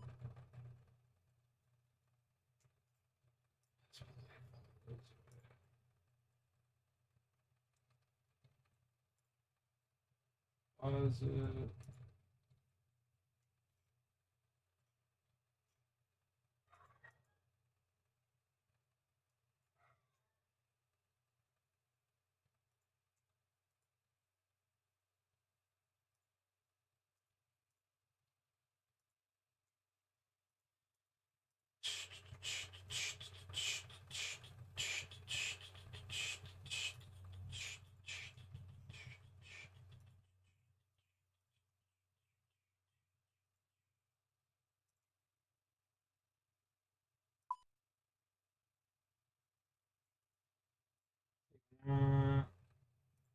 Those.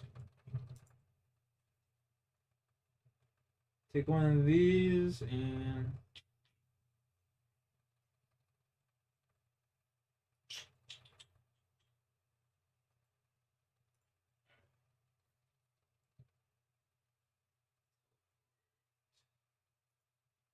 home.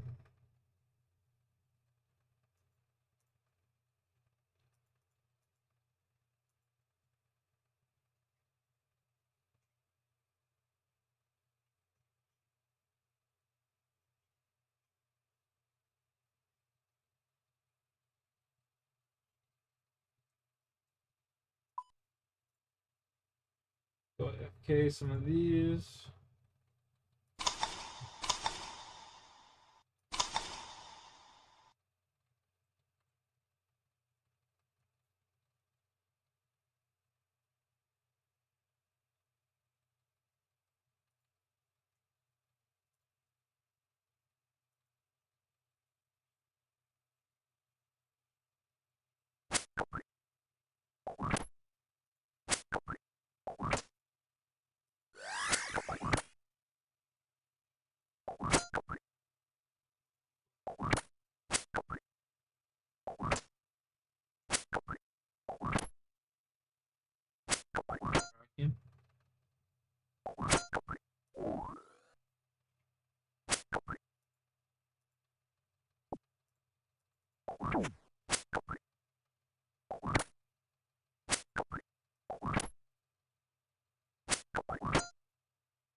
I begged for 10 hours of trade exchange.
40 attack.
Get some clues, bro.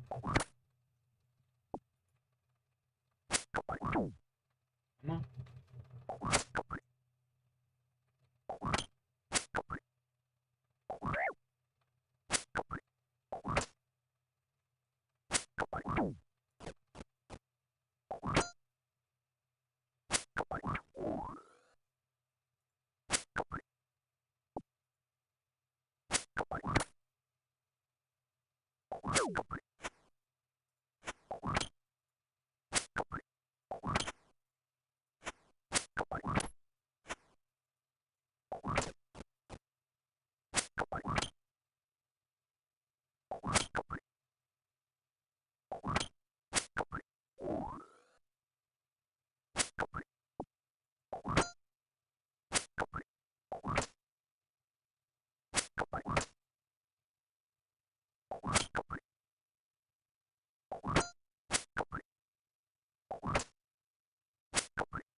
Survey and update from Mod Pips. Oh! Zigix CEO! What the? Oh, you know what it is? They're trying to act badass right now. You know, they're trying to do damage control. That's what's happening right now. But we're going to check this out for sure. The Conjoint membership survey has caused the community frustration, anger, and concern. We made major mistakes with this and are truly sorry. Okay. Okay. So they're truly sorry, gentlemen, right? But what are they, you know, we want to see, what are they going to do about it? You know what I mean? Like, what are you guys, what is you guys are sorry going to provide us right now? Your feedback is heard loud and clear. Okay. This was clumsy and inconsiderate, to say the very least. We failed to think this through from your perspective as players. We got caught up in research mode and rushing a project with a research partner. What was intended as a rigorous methodology for exploring an unfortunate range of ideas. Methodology. Oh my goodness. Arming possibilities that appeared to threaten the integrity of the game that you love. It contained ideas for the consideration that, in the cold light of the day, there should have been in there for serious consideration. We should have paused to consider this properly and avoided the unnecessary worry and anger this has caused. This is hell damage control. You know what I mean? This is love, like just trying to, like we could see right through this, right? We could all see right through this. This is just, I think there's a lot of people. This is just, they're backpedaling, they're trying to act all nice now. They realize what they've done is fucked up, right? It was a major misjudgment to include features that suggested we would consider degrading the game experience of impacting gameplay. Even the mere suggestion of ideas like in-game ads, shorter AFK timers, or making improved player support in addition cost undermined your trust in us. No, it really didn't. It showed how greedy, how filthy you guys are. Why do we have to pay for safety? Why do we have to pay for you guys to answer us from player support when you guys should be doing the bare minimum and trying to help out people that got fucked over? They're greedy, right? What they did. Oda Mod Pip was the head of the manager of the Squeal of Fortune in 2012. The man is not to be trusted. Read this. Code 7. Wow. Code 7, Sector 9. He was the guy who imported that Squeal of Fortune. I'm surprised he was the guy that made it, right? It was a major misjudgment to include features that suggested we would consider degrading the game experience of impacting gameplay. Even the mere suggestion of ideas like in-game ads, shorter AFK timers, or making improved player support and additional undermined your trust in us. Yeah, of course it did. You guys wanted us to pay more for things that are already supposed to be happening. While the goal was to gather data about speculative options. No, it wasn't. Like, why don't you guys just admit you guys were greedy? It's so cringe. They're just trying to finesse themselves out of the situation. And I think we can all see through that. What we've learned. The process has reaffirmed just how much you care about our games and what you. Wow, they are really like they are going like this, right? I mean, we see through them. You know, they're probably going to introduce something like this in the future, but less. They're very greedy people, right? We could tell this was straight greed, and they yet still to admit that. Straight up, this is typical predatory corporate practice, profit maxing. Have they learned nothing from EOC, bro? I also blame the new parent company that purchased Jagex a bit ago. I don't trust them. We are dollars to them. Realistically, we'd all have to stop subscribing and playing for anything to happen. Yeah, I'll say that. You know, I mentioned this in the last time we talked about the blog post earlier when we were looking through the survey, and I told chat that I feel like RuneScape, they're trying to make old school RuneScape slowly turn into EOC. Like, you remember how EOC was kind of getting formed? They would release new items, new bosses, and then a little at a time, like, started like slowly turning it into EOC. And that's what I said on the last time they introduced that survey. They're slowly trying to make it like that. There's like new updates, and then boom, they're just trying to do some random bullshit that nobody wants. I mean, we like old school, right? We all play old school for a reason. But what's gonna bring back RuneScape is is them investing into events in their streamers that work hard every day to like advertise the game. Like maybe doing an event for, you know, everybody, all the names you guys could think of, right? But they're extremely cheap and greedy, and we've seen this for the last couple of years. I've spouted out to you guys how cheap Jagex is every day. Oda, this is the future of our game. What?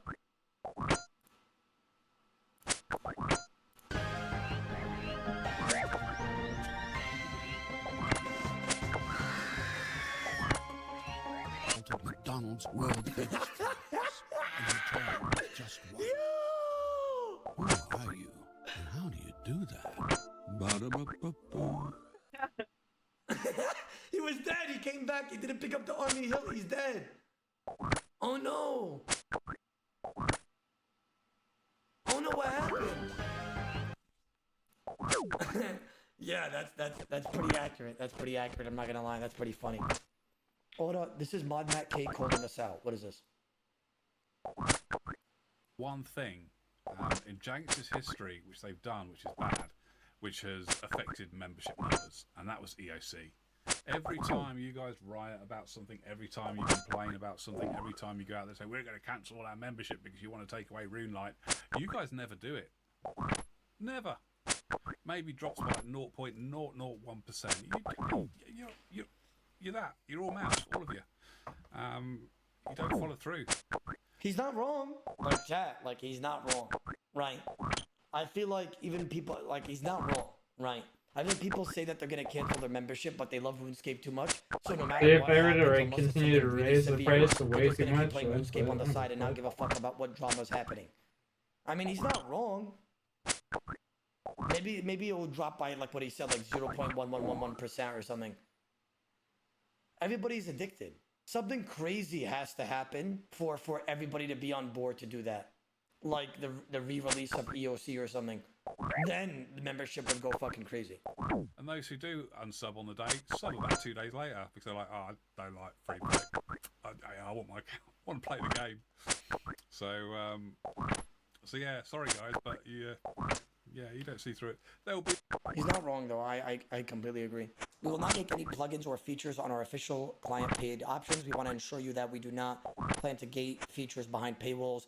This applies to the incredible work done by community developers too on clients such as RuneLite, OSRS. Yeah, you guys got to keep that shit hidden, guaranteed and for sure. Player support. You want improved player support, and this should not require additional changes. We agree. You've given us deep feedback on this, including in the recent player support survey. We understand the frustrations of players having with the existing support system, and whilst we understand any doubt you might have, there are changes already in progress. We want to make sure that our baseline support offering meets your expectations. Bro, I'm not gonna lie, them saying that like, hey, if you pay more money, we'll give you advanced support was so fucking shameless. And them saying like, and if you pay this amount, you can also guarantee your account safety. Like, bro, that was S tier shamelessness. Like, they should already be providing shit like that. Yeah. No, that was S tier shameless. Like, they're gatekeeping shit behind money. Or that's the only problem, not a price for membership. Yeah, that's crazy for them to be doing that. Like, that's so shameless. Like, if you want your account to be safe, guaranteed, make sure you pay more money. Or if you want us to give you good player support, make sure you pay more money. And then this is the shit that you gotta already be doing. Crazy.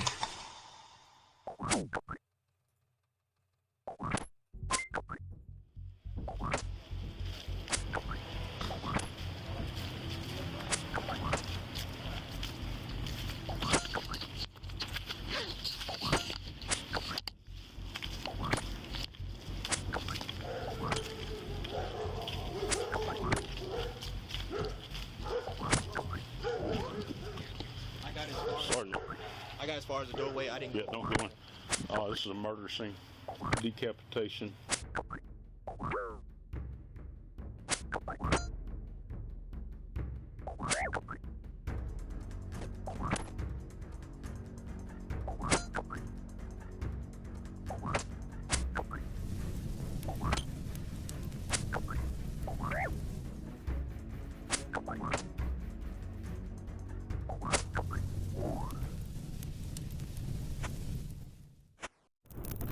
Hello, and welcome to another Crime Atlas episode. First things first, thank you so much for supporting our channel. We at the Crime Atlas understand that you have many options, and they're growing by the day. So we are very grateful that you share your time with us. With that said, it's only right that I give a quick shout out to our subs that have been with us for years. I'm talking about Karen Ann T, Ashen Emmy, Jill W, Vince D, Kenny K, who's been with us nearly since day one, April M, Shauna G, Crow Medicine, inspired by the band, I know, I asked, Diego, Amanda James, Jocelyn M, Ashley and Daisy, Whisper Teal, my boy Daniel F, Wakey, Angie made a brave and selfless decision, a choice many I caught glimpses of. After she got married, Jared was Jared. 100. She left the I gotta listen to familiarity this of her fucking homeland guy. and the embrace of her loved ones to emigrate to the United States. Angie was driven by love to earn enough to fund her mother's treatment and support her family. Upon arrival to the U.S., she quickly embraced the American spirit. Many people came forward to describe her as vibrant, driven, and ambitious. American a young woman who set spirit. goals, Doing achieved tons them, of cocaine and accomplished drinking her every wins night. with the world. For Yeah, example, American at 18 spirit years right old, there. Angie weighed 128 pounds, but by 21, through diet and exercise, she had transformed her body into the curvy, toned shape she envisioned, dropping to 107 pounds. Angie turned this experience into a side hustle, eventually becoming a personal trainer. She was also a prolific social media user, regularly sharing glimpses of her life. Her feed was a vibrant mix of fitness poses, posts about nutritious shakes, meal prep humble brags, and lighthearted moments from her job as a cashier, reflecting her dedication and zest for life. Amid her growing responsibilities, like taking on a second job to fund her mother's treatment, Angie still found joy. That joy came in the form of Jared Dykes, a clean-cut, former varsity football standout. Standing at 5'10 and 200 pounds, Jared shared Angie's passion for fitness, and their connection grew quickly. Their romance played out like a modern-day love story, captured in a series of online posts filled with happy, silly, and deeply personal moments. In the fall of 2022, Angie and Jared tied the knot after just 6 months of dating. For her, it felt like stepping into a fairy tale where everything seemed possible. Excitement for the future, dreams of building a life together, and the thrill of being in love. The newlyweds moved into a small detached home on the Dykes family property, nestled on a wooded lot. But oddly, almost immediately after the marriage, friends and coworkers noticed something was off about Angie. coworkers described her as a sweet, hard-working, and vivacious young woman that would light up every room she walked in and say they're struggling to cope with their loss. It feels like a dream, a nightmare. Ruth Almendares, who worked with Diaz, says she considered Angie to be like a daughter, adding that it was here where she met her husband, Jared Dykes. The two married back in October. Almendares says it wasn't until Angie got married that several co-workers noticed she started to seem unhappy. We noticed that she did not seem okay after she got married. After she got married, we noticed she wasn't the same. On social media, Angie continued to radiate a joyful and positive outlook.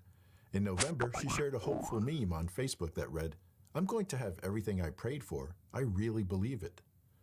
But those prayers would go unanswered as Angie's story would soon take a devastating turn. You see, Jared was deeply troubled, and it's unclear exactly how much Angie or anyone else knew about his struggles. To dig deeper into his background and uncover details that might explain his struggles, I turned to my favorite research tool, TruthFinder. As many of you know, I rely on truthfinder.com for every case I cover. The process is super easy. I entered Jared's name and the city where he lived into TruthFinder's powerful public records search engine, and in seconds, the subscription service gave me a treasure trove of information. I'm talking about phone numbers, location history, traffic records, possible arrests, even criminal convictions. TruthFinder also flags registered sex offenders. In Jared's case, TruthFinder shows he was born in May 2001, had lived in Arizona and Minneapolis, but mostly Texas, and critically, that he'd received a DWI in November 2022, just weeks after his marriage, a potentially serious red flag. These reports and more are available to anyone with a paid subscription. Truthfinder.com isn't just for content creators and can give you peace of mind when you do these unlimited public record searches. Search for sex offenders in your area. Look up your next door neighbor or find out if that person you're chatting with online or on a dating app is who they say they are. It's as easy as typing in their name on truthfinder.com. Now, here's the best part. You can get 50% off your first month of unlimited confidential background reports right now when you purchase a subscription at truthfinder.com/TCA. It's an absolute steal for peace of mind, safety, and confidence in your decisions. All right, let's get back to the story. As previously mentioned, Jared's DWI in November could have been an early warning sign of deeper underlying issues. According to a published report, following his arrest, Jared was highly agitated and threatened the officer who made the arrest and the jail staff. His erratic behavior continued over time. Just before midnight on January 8th, roughly 2 weeks after the newlyweds celebrated their first Christmas together, Jared experienced a severe bout of anxiety at home. He was so uneasy that he called emergency services for help.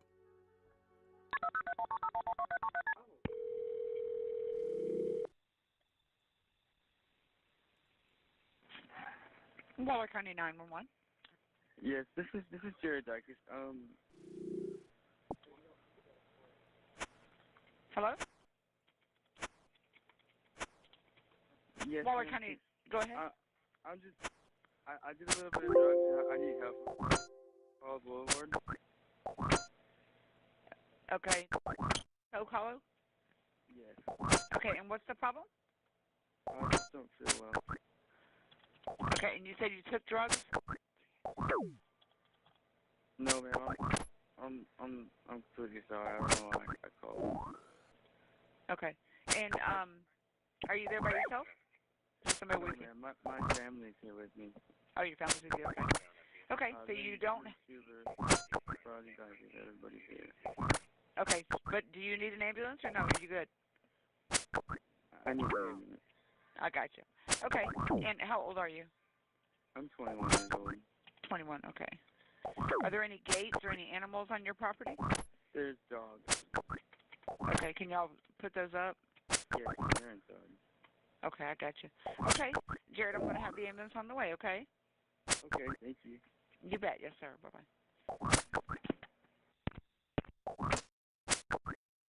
A few minutes later, an increasingly anxious Jared called police again.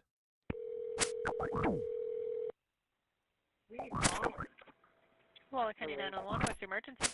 Yes, this is Jared. Hi, Mr. Jared. How can I help you? Yes, I'm at Hollow Boulevard. Yes, sir. We have EMS en route to you. Are you okay? Did something change? Yes, ma'am. No, I'm not okay. Okay, what's going on? I just did some drugs yesterday and I don't feel well. And I didn't do any drugs. I'm sorry. That's okay. I have EMS en route to you. Okay, thank you. Yes, sir. Bye-bye. Police records show that Jared received treatment at a local hospital and was discharged the same day. 3 days later, Jared's family members grew uneasy when he suddenly appeared at the main house late in the afternoon. His blunted affect and the strange, vacant look in his eyes immediately raised eyebrows. He was alone, and their first question was, "Where's Angie?" Jared's odd responses only deepened their concerns, prompting them to go check on Angie.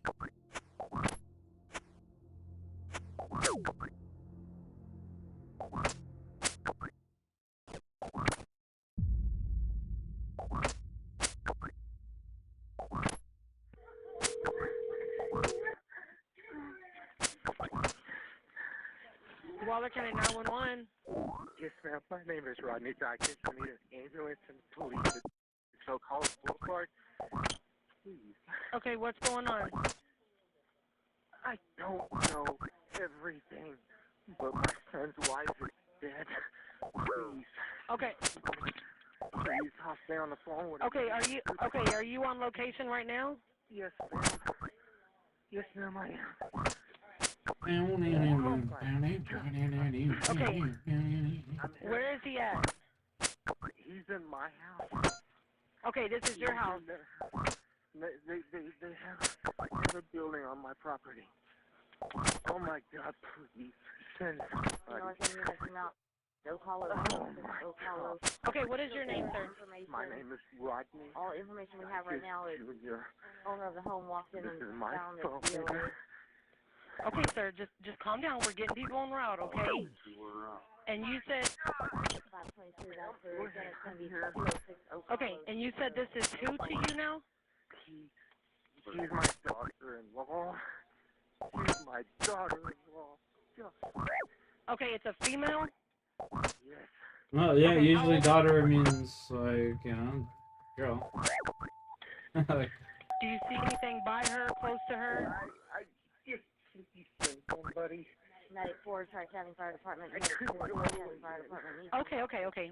Oh my God, please hurry. There's something wrong with my son. Please hurry. Okay. I'm getting them in route. I'm sorry? He has no weapons. He's in my house. He's laying on the floor crying. Please Okay. hurry. Okay.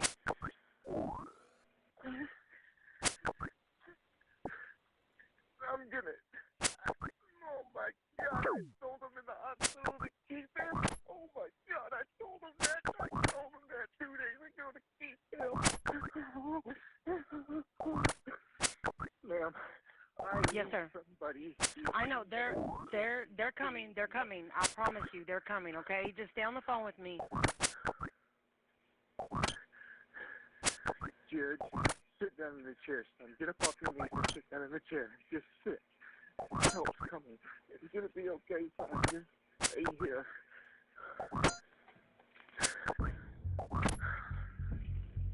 Oh, I had him in the hospital 2 days ago. He was hearing voices. I told the doctor to keep him. The doctor said he was fine. Oh, Constable, thanks for coming. Who you got detained? Sir? It's emergency. Oh, no shit. Yeah. Okay. Yeah. I've got called Sergeant Garner. Okay. He's sending Nick and Rachel. Okay. Where's the... She's in back. Come on. I didn't say nothing to him. I just told him, look in the back. Is it old crazy boy? Yeah. You been here before? I've never been here before. Yeah, I have. You read the scoop? Yeah, but she was just brutally decapitated. She's got stabbed wounds to her back. Her head's in the bathtub. I mean, it's a... So redhead? It's a... No, she's dark as paint. No. The one you got detained, the old redheaded boy? Yeah. Yeah. Yeah.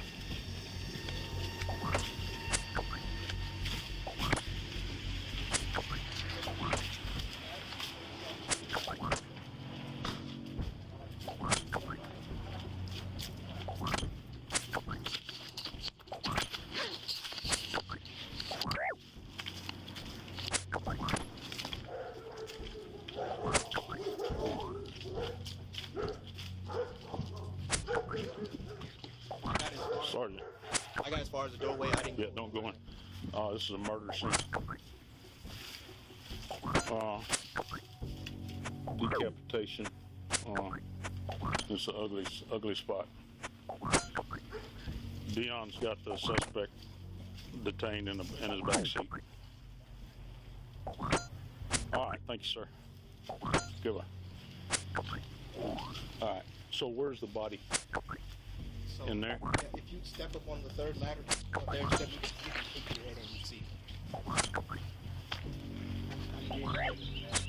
Up here? Yeah.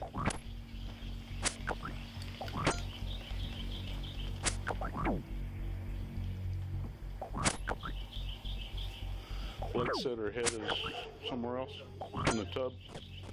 Okay. Okay. I gotta wait for CID to get here. Okay. Stay right here, Earl. Nobody goes in there. Unless we need to get out people ID. And then whenever CID and Sergeant get out here, make sure you give them write their names and a timestamp when they coming in and out of that place. Use your notepad, okay? Okay. Anybody goes in, who they are and what time. They come out, who they are and what time. Okay. Appreciate it.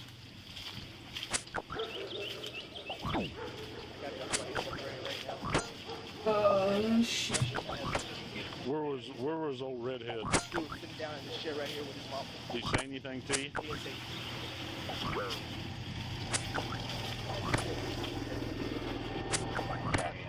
I'm a sick person, and I didn't say shit else. Okay. Lift him up.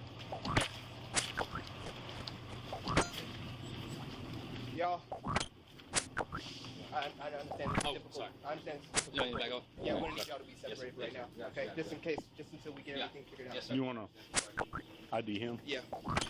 Hello, ma'am. I'm Deputy Lewis. I think I've talked to you at the door here a while back about maybe some dogs or something. No, your son's truck.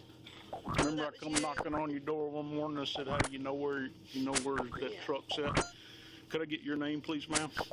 Lynn.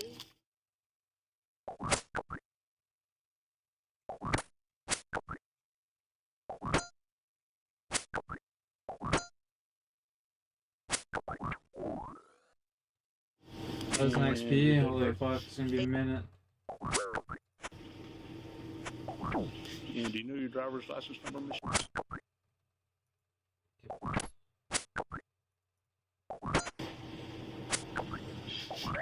And is anybody else here other than you? And that's one of your Wayne sons just there, came. He was gone. He took this dog to the park. Okay, and I that's, called him and told that's him. your husband over there. Yes. Okay. They just woke up from a nap because he was helping him work last night. Jared. Who just woke up from a nap? Your husband? And Jared. They woke up from a nap because they worked last night. They have to go to work again. Or not now. Because he works nights. Okay. And my husband was helping him out. So last night. So he told me it happened this morning. Who told you? Jared. Okay. And he has been acting really strange lately. Okay. He called an ambulance on himself the other night. Okay. And said he was on drugs, but I don't believe that he was. I think something's wrong. Okay. Because I don't know. We don't have the labs from the hospital, so Okay. I really don't know the answer to that. Yes, ma'am.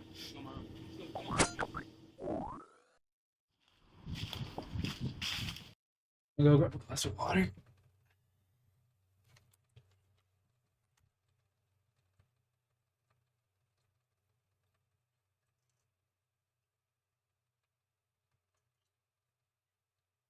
Never mind, there's a glass of water up here that I brought up earlier. God damn, look at that.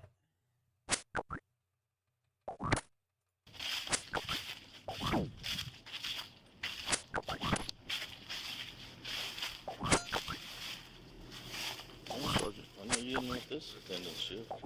Sir? You didn't want this attendance shift. Well, I hate it happened. They said that the deceased lady and old boy that's in the back seat of Dion's car got married last September, and all they know is her name is Angie, A-N-G-G-Y. But she works at Cheppy's, or worked at Cheppy's.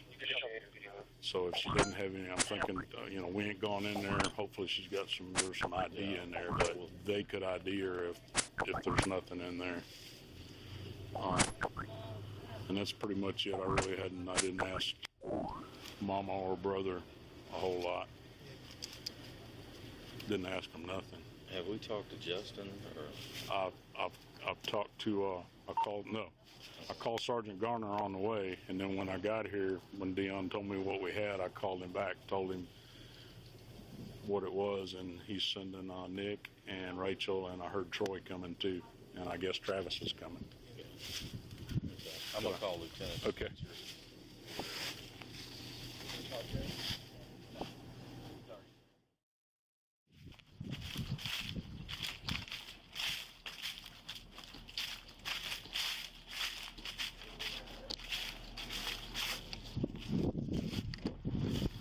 Jared. Randy Lewis, remember me? Yes, sir. You okay? Yes. Jared, would you mind giving me the passcode to your phone? It's supposed to be a 6-digit code. Sorry, I can't hear.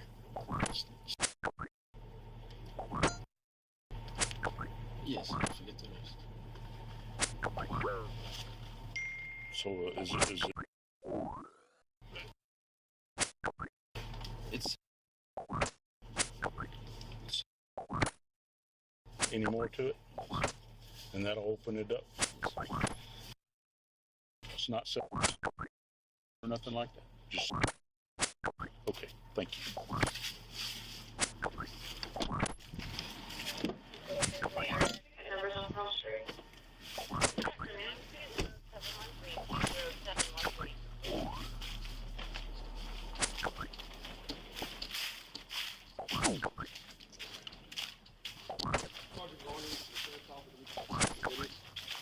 Are you the homeowner?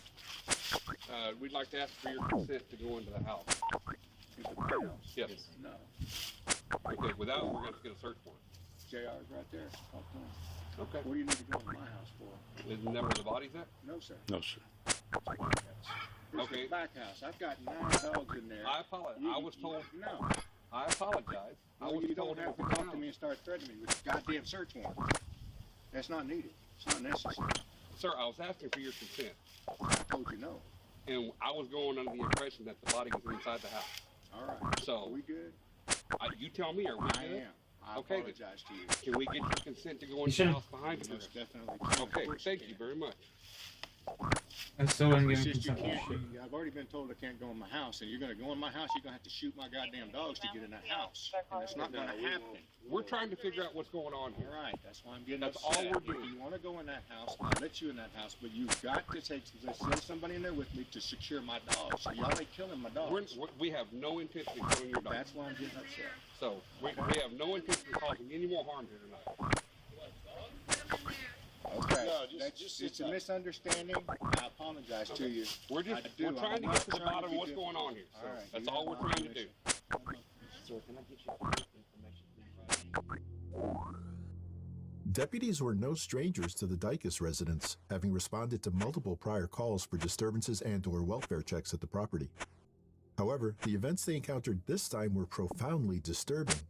According to investigators, Angie was found near the bed, and the scene suggested a violent and tragic death. Jared was kept isolated in a patrol car while deputies conducted interviews with family members. After gathering statements, Jared was transported to the Waller County Sheriff's Office, where he was subjected to interrogation. It would be cool getting a fucking clue off of one of these fuckers. Cold, hot, how do you feel? I'm cold. It's a little chilly.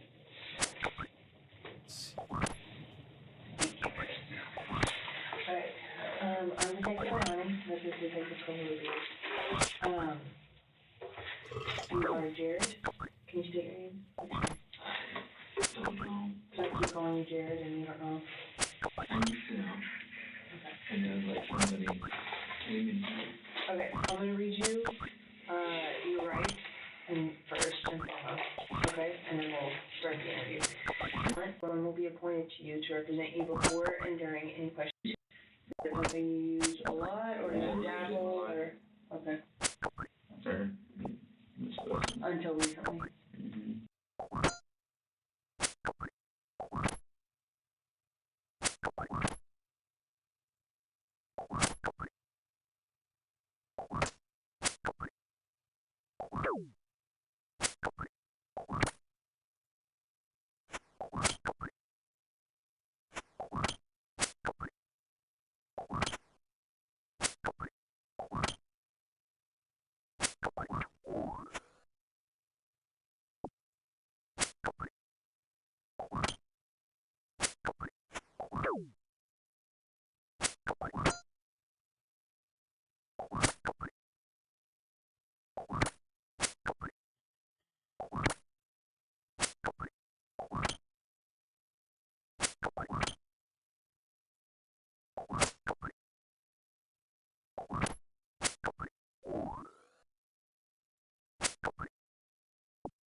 $17 more kills. 16 after this. That's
No. Son of a bitch. That's not what I wanted to do at all.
Hi there, Zipier. Today's clip is from Texu Gadah. Okay, let's see.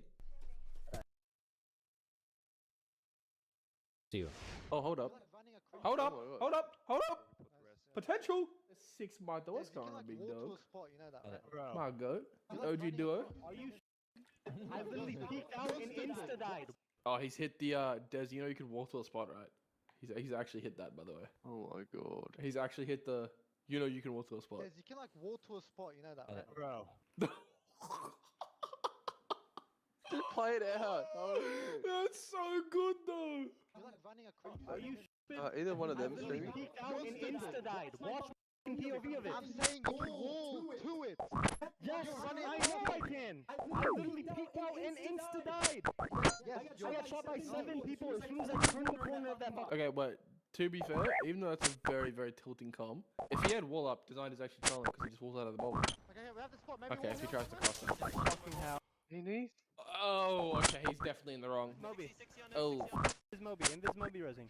I think they think they're talking about different times. That's what I think. Or Design is lying. I think they're talking about different times. Or Design is fucking on crack. He's running. He's running. Not the argument. We're reviewing the evidence first. Fucking Well, hell. Design said, I'm gonna punch you in the face. I'm gonna wall in the car. Oh my god. Design straight up, I'm going to punch you in the face. And I think Jen Burns said, shove it up your ass or something like that. Fucking face. Just stared him down. I didn't do that. That's not the problem. That's not the problem. That's not the problem. Guys, tell me what the problem was. I know you insta died. I didn't give a fuck about that, sir. I'm good. Those are about to swing hands. I'm good. You guys see the VOD? Or Design is fucking on You guys crack. watch the VOD? Not the argument. We're reviewing the evidence first. Well, Design said, I'm gonna punch you in the face. Oh my god. Design straight up, I'm going to punch you in the face. And I think Jen Burns said, shove it up your ass or something like that. This is gonna be on Reddit for sure. This is gonna be on Reddit for sure. Oh my god. Wait, where's Bronzy? It's Bronzy. Let's be fucking. Where's their manager? Their manager would always be there, like in the previous like scrim blocks. Bro, Timmy all Bronzy and he's telling him to fucking shut up and sit down. Honestly, I don't Holy think they give a fuck. They should. To be fair, Design's being stubborn as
$500 XP, sub 40 attack, and then we are living the high life.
We should be able to like mash two cakes together. That'd be hilarious.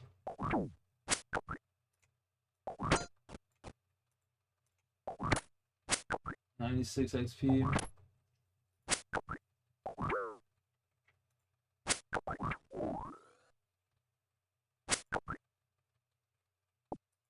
Let's go. Get it right here.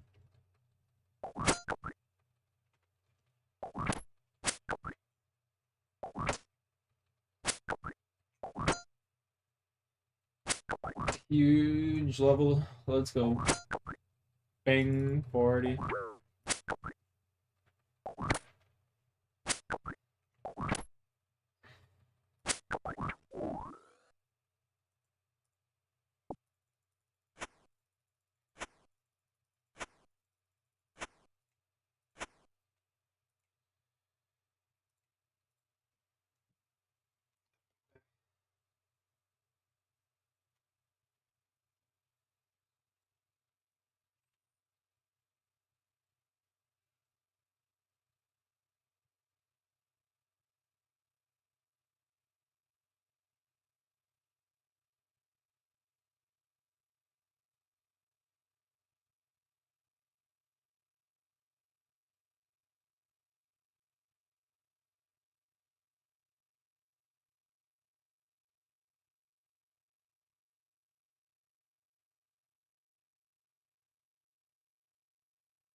I could have just did this instead of fuck. God damn it.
Benadryl. That's a hit, old man. You got my hopes up. I look is what, 55? Oh my god.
See how this goes, boys.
One inside. Fuck. Shit.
So for this safe spot, you just want to sit on the opposite side of the skeleton to where your enemy is.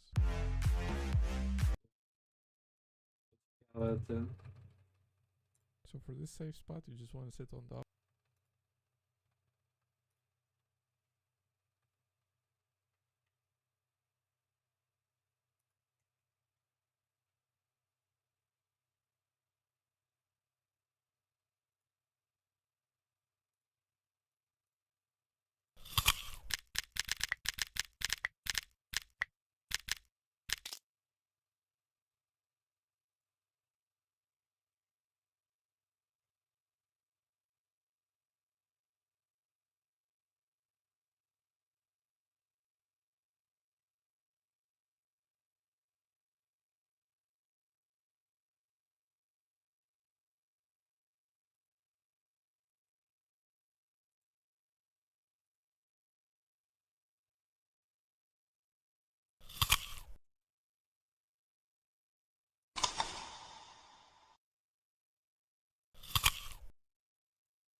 Up, Sean. Fuck, bro. I just ripped the toke. I'm gonna have to pass on the redeem. I literally just ripped one. Stop. What are you saying? The baby.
Got another set of keys.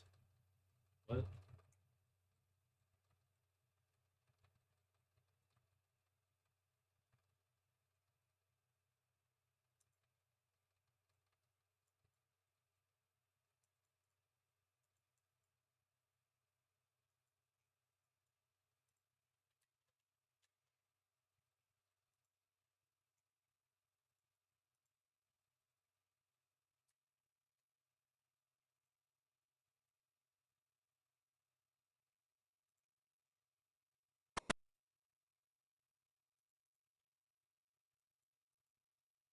Fucking confused.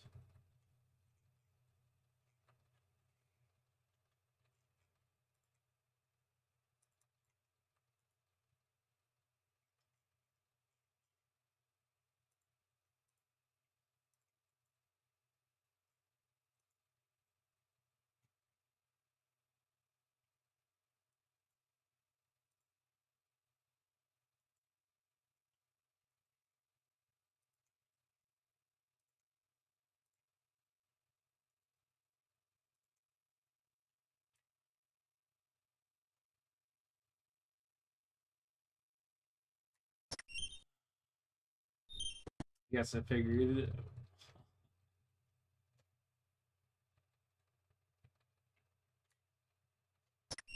Okay.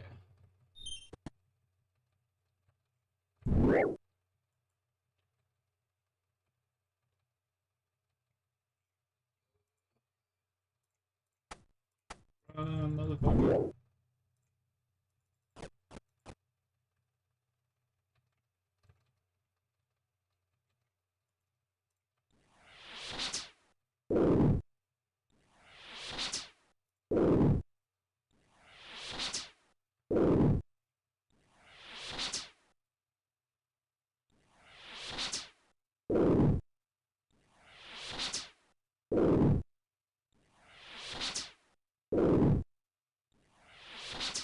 Yo, Jay, what you saying, buddy?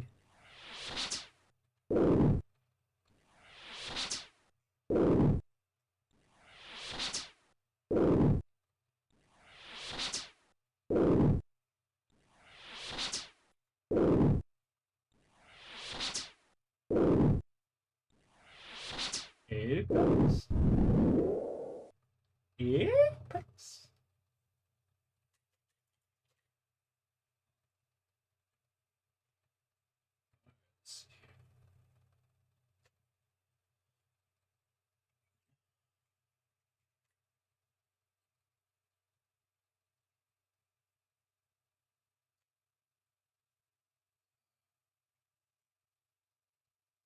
The Throwmaster is alive.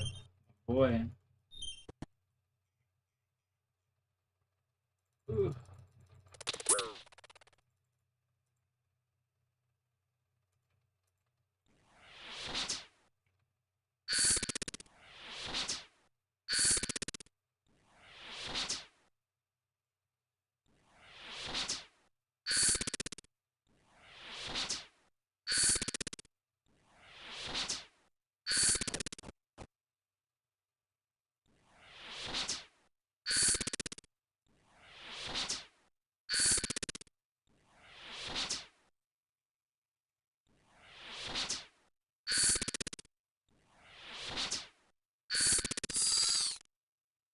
Huge.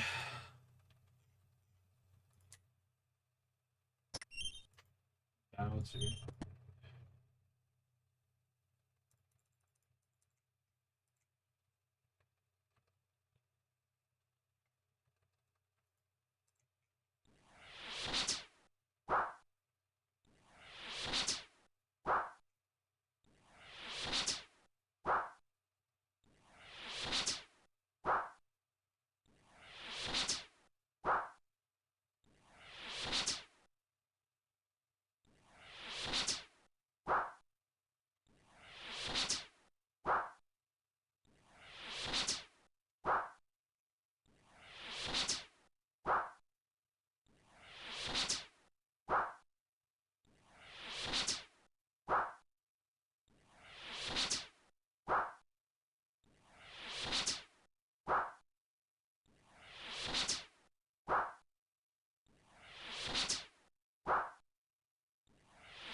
Get him.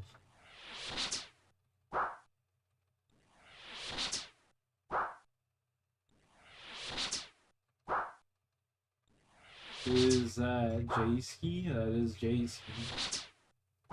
I'm the throw master.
Hey man, at least we're getting Wepic Mythic skins. Like, oh dude, it's gonna be sick.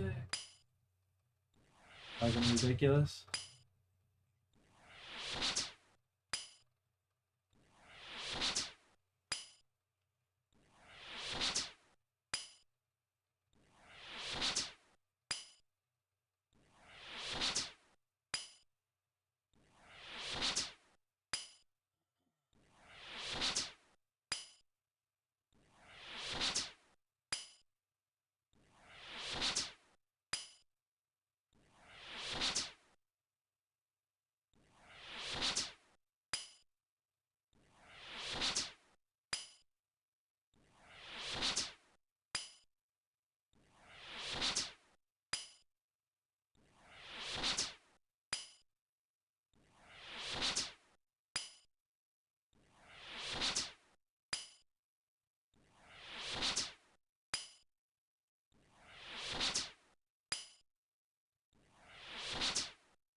Oh baby, kill this fucker.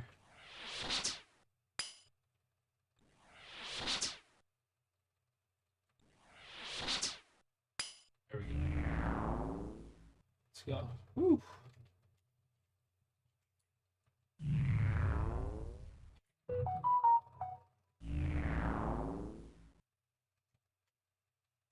Huge.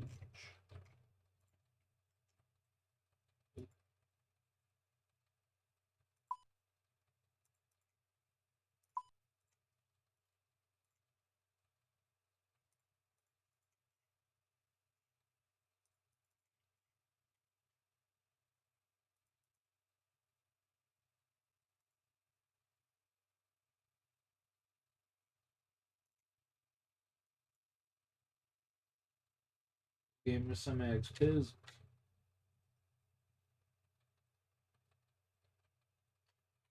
ching.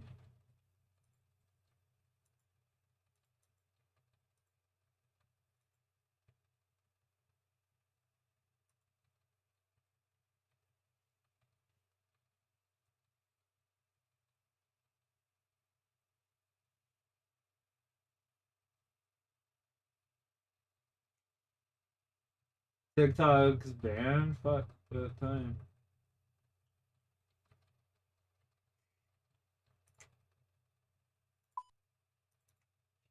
J-Ski Apex?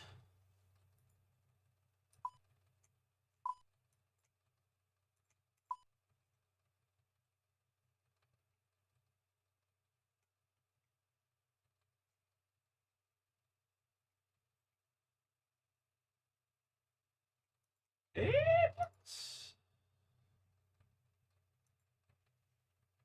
Apex.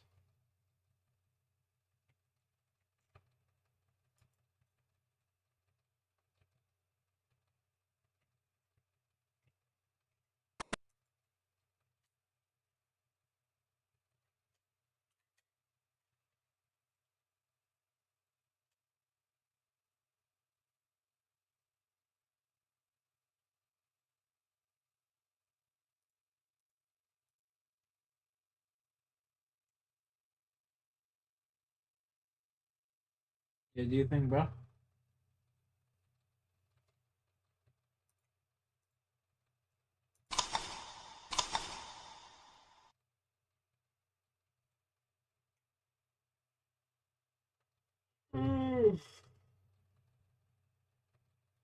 Oh,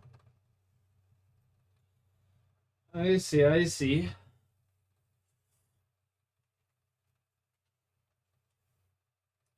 Gotta go all out, you know?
$107.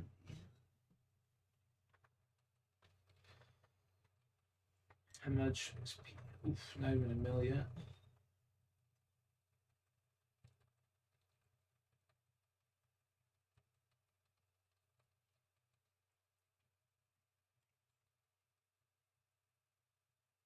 Happy early birthday to her and Dee Dee.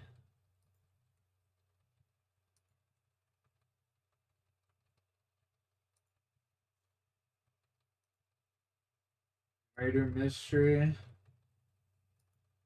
Maryland's Crystal.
Yeah, well, what I'm gonna do is literally just bust out all of these quests right here.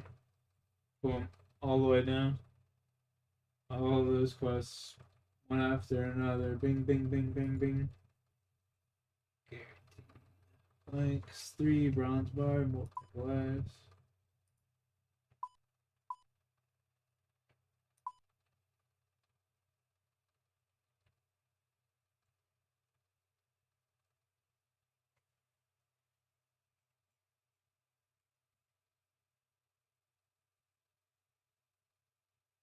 Tons of crafting XP.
Defense, crafting, and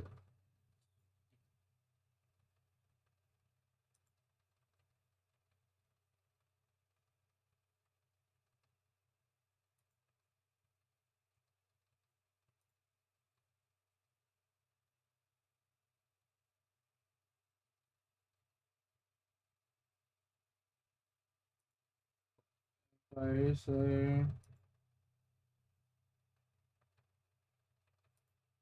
Interesting.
They're all just lined up there, fucking soldiers.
Whatever.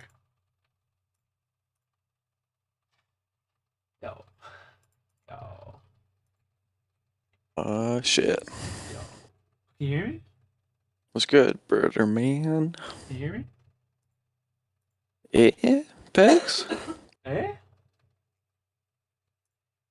Eh? Eh? You gonna finish up that dungeon? Yeah, pretty much. I gotta finish this up for shop. You see Crooks on? No. Sickly gooses, though. Oh, he's a fucking G. Sickly Goose, he's a fucking demon.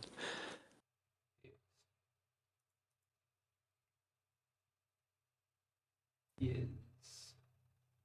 You excited for the Buster Sword 2.0? No. None of that shit. Fuck about none of that shit. Token just dying. She's always dying.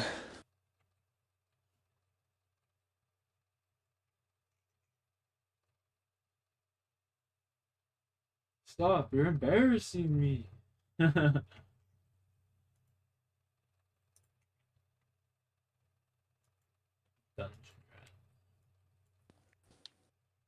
Soft lungs. I haven't even smoked.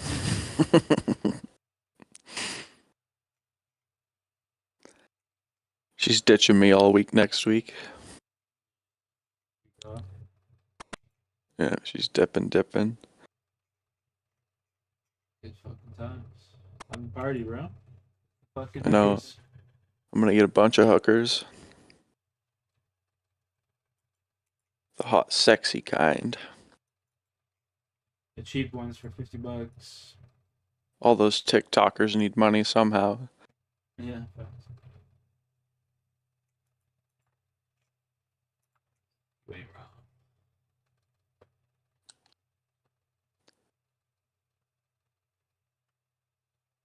I think I should start rocking Spitfire.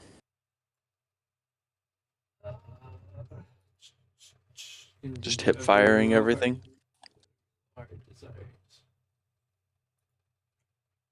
Hip firing everything? Oh. Ah. Fuck, dude, you Yeah. know what pissed me off? I watched this clip 100 fucking times the other day. Yesterday. Of Apex? fucking, yeah, in Apex. I'm shooting this. Yo, chat, by the way, I'm gonna start up a new stream for Apex. I'm sitting there and I'm shooting this kid.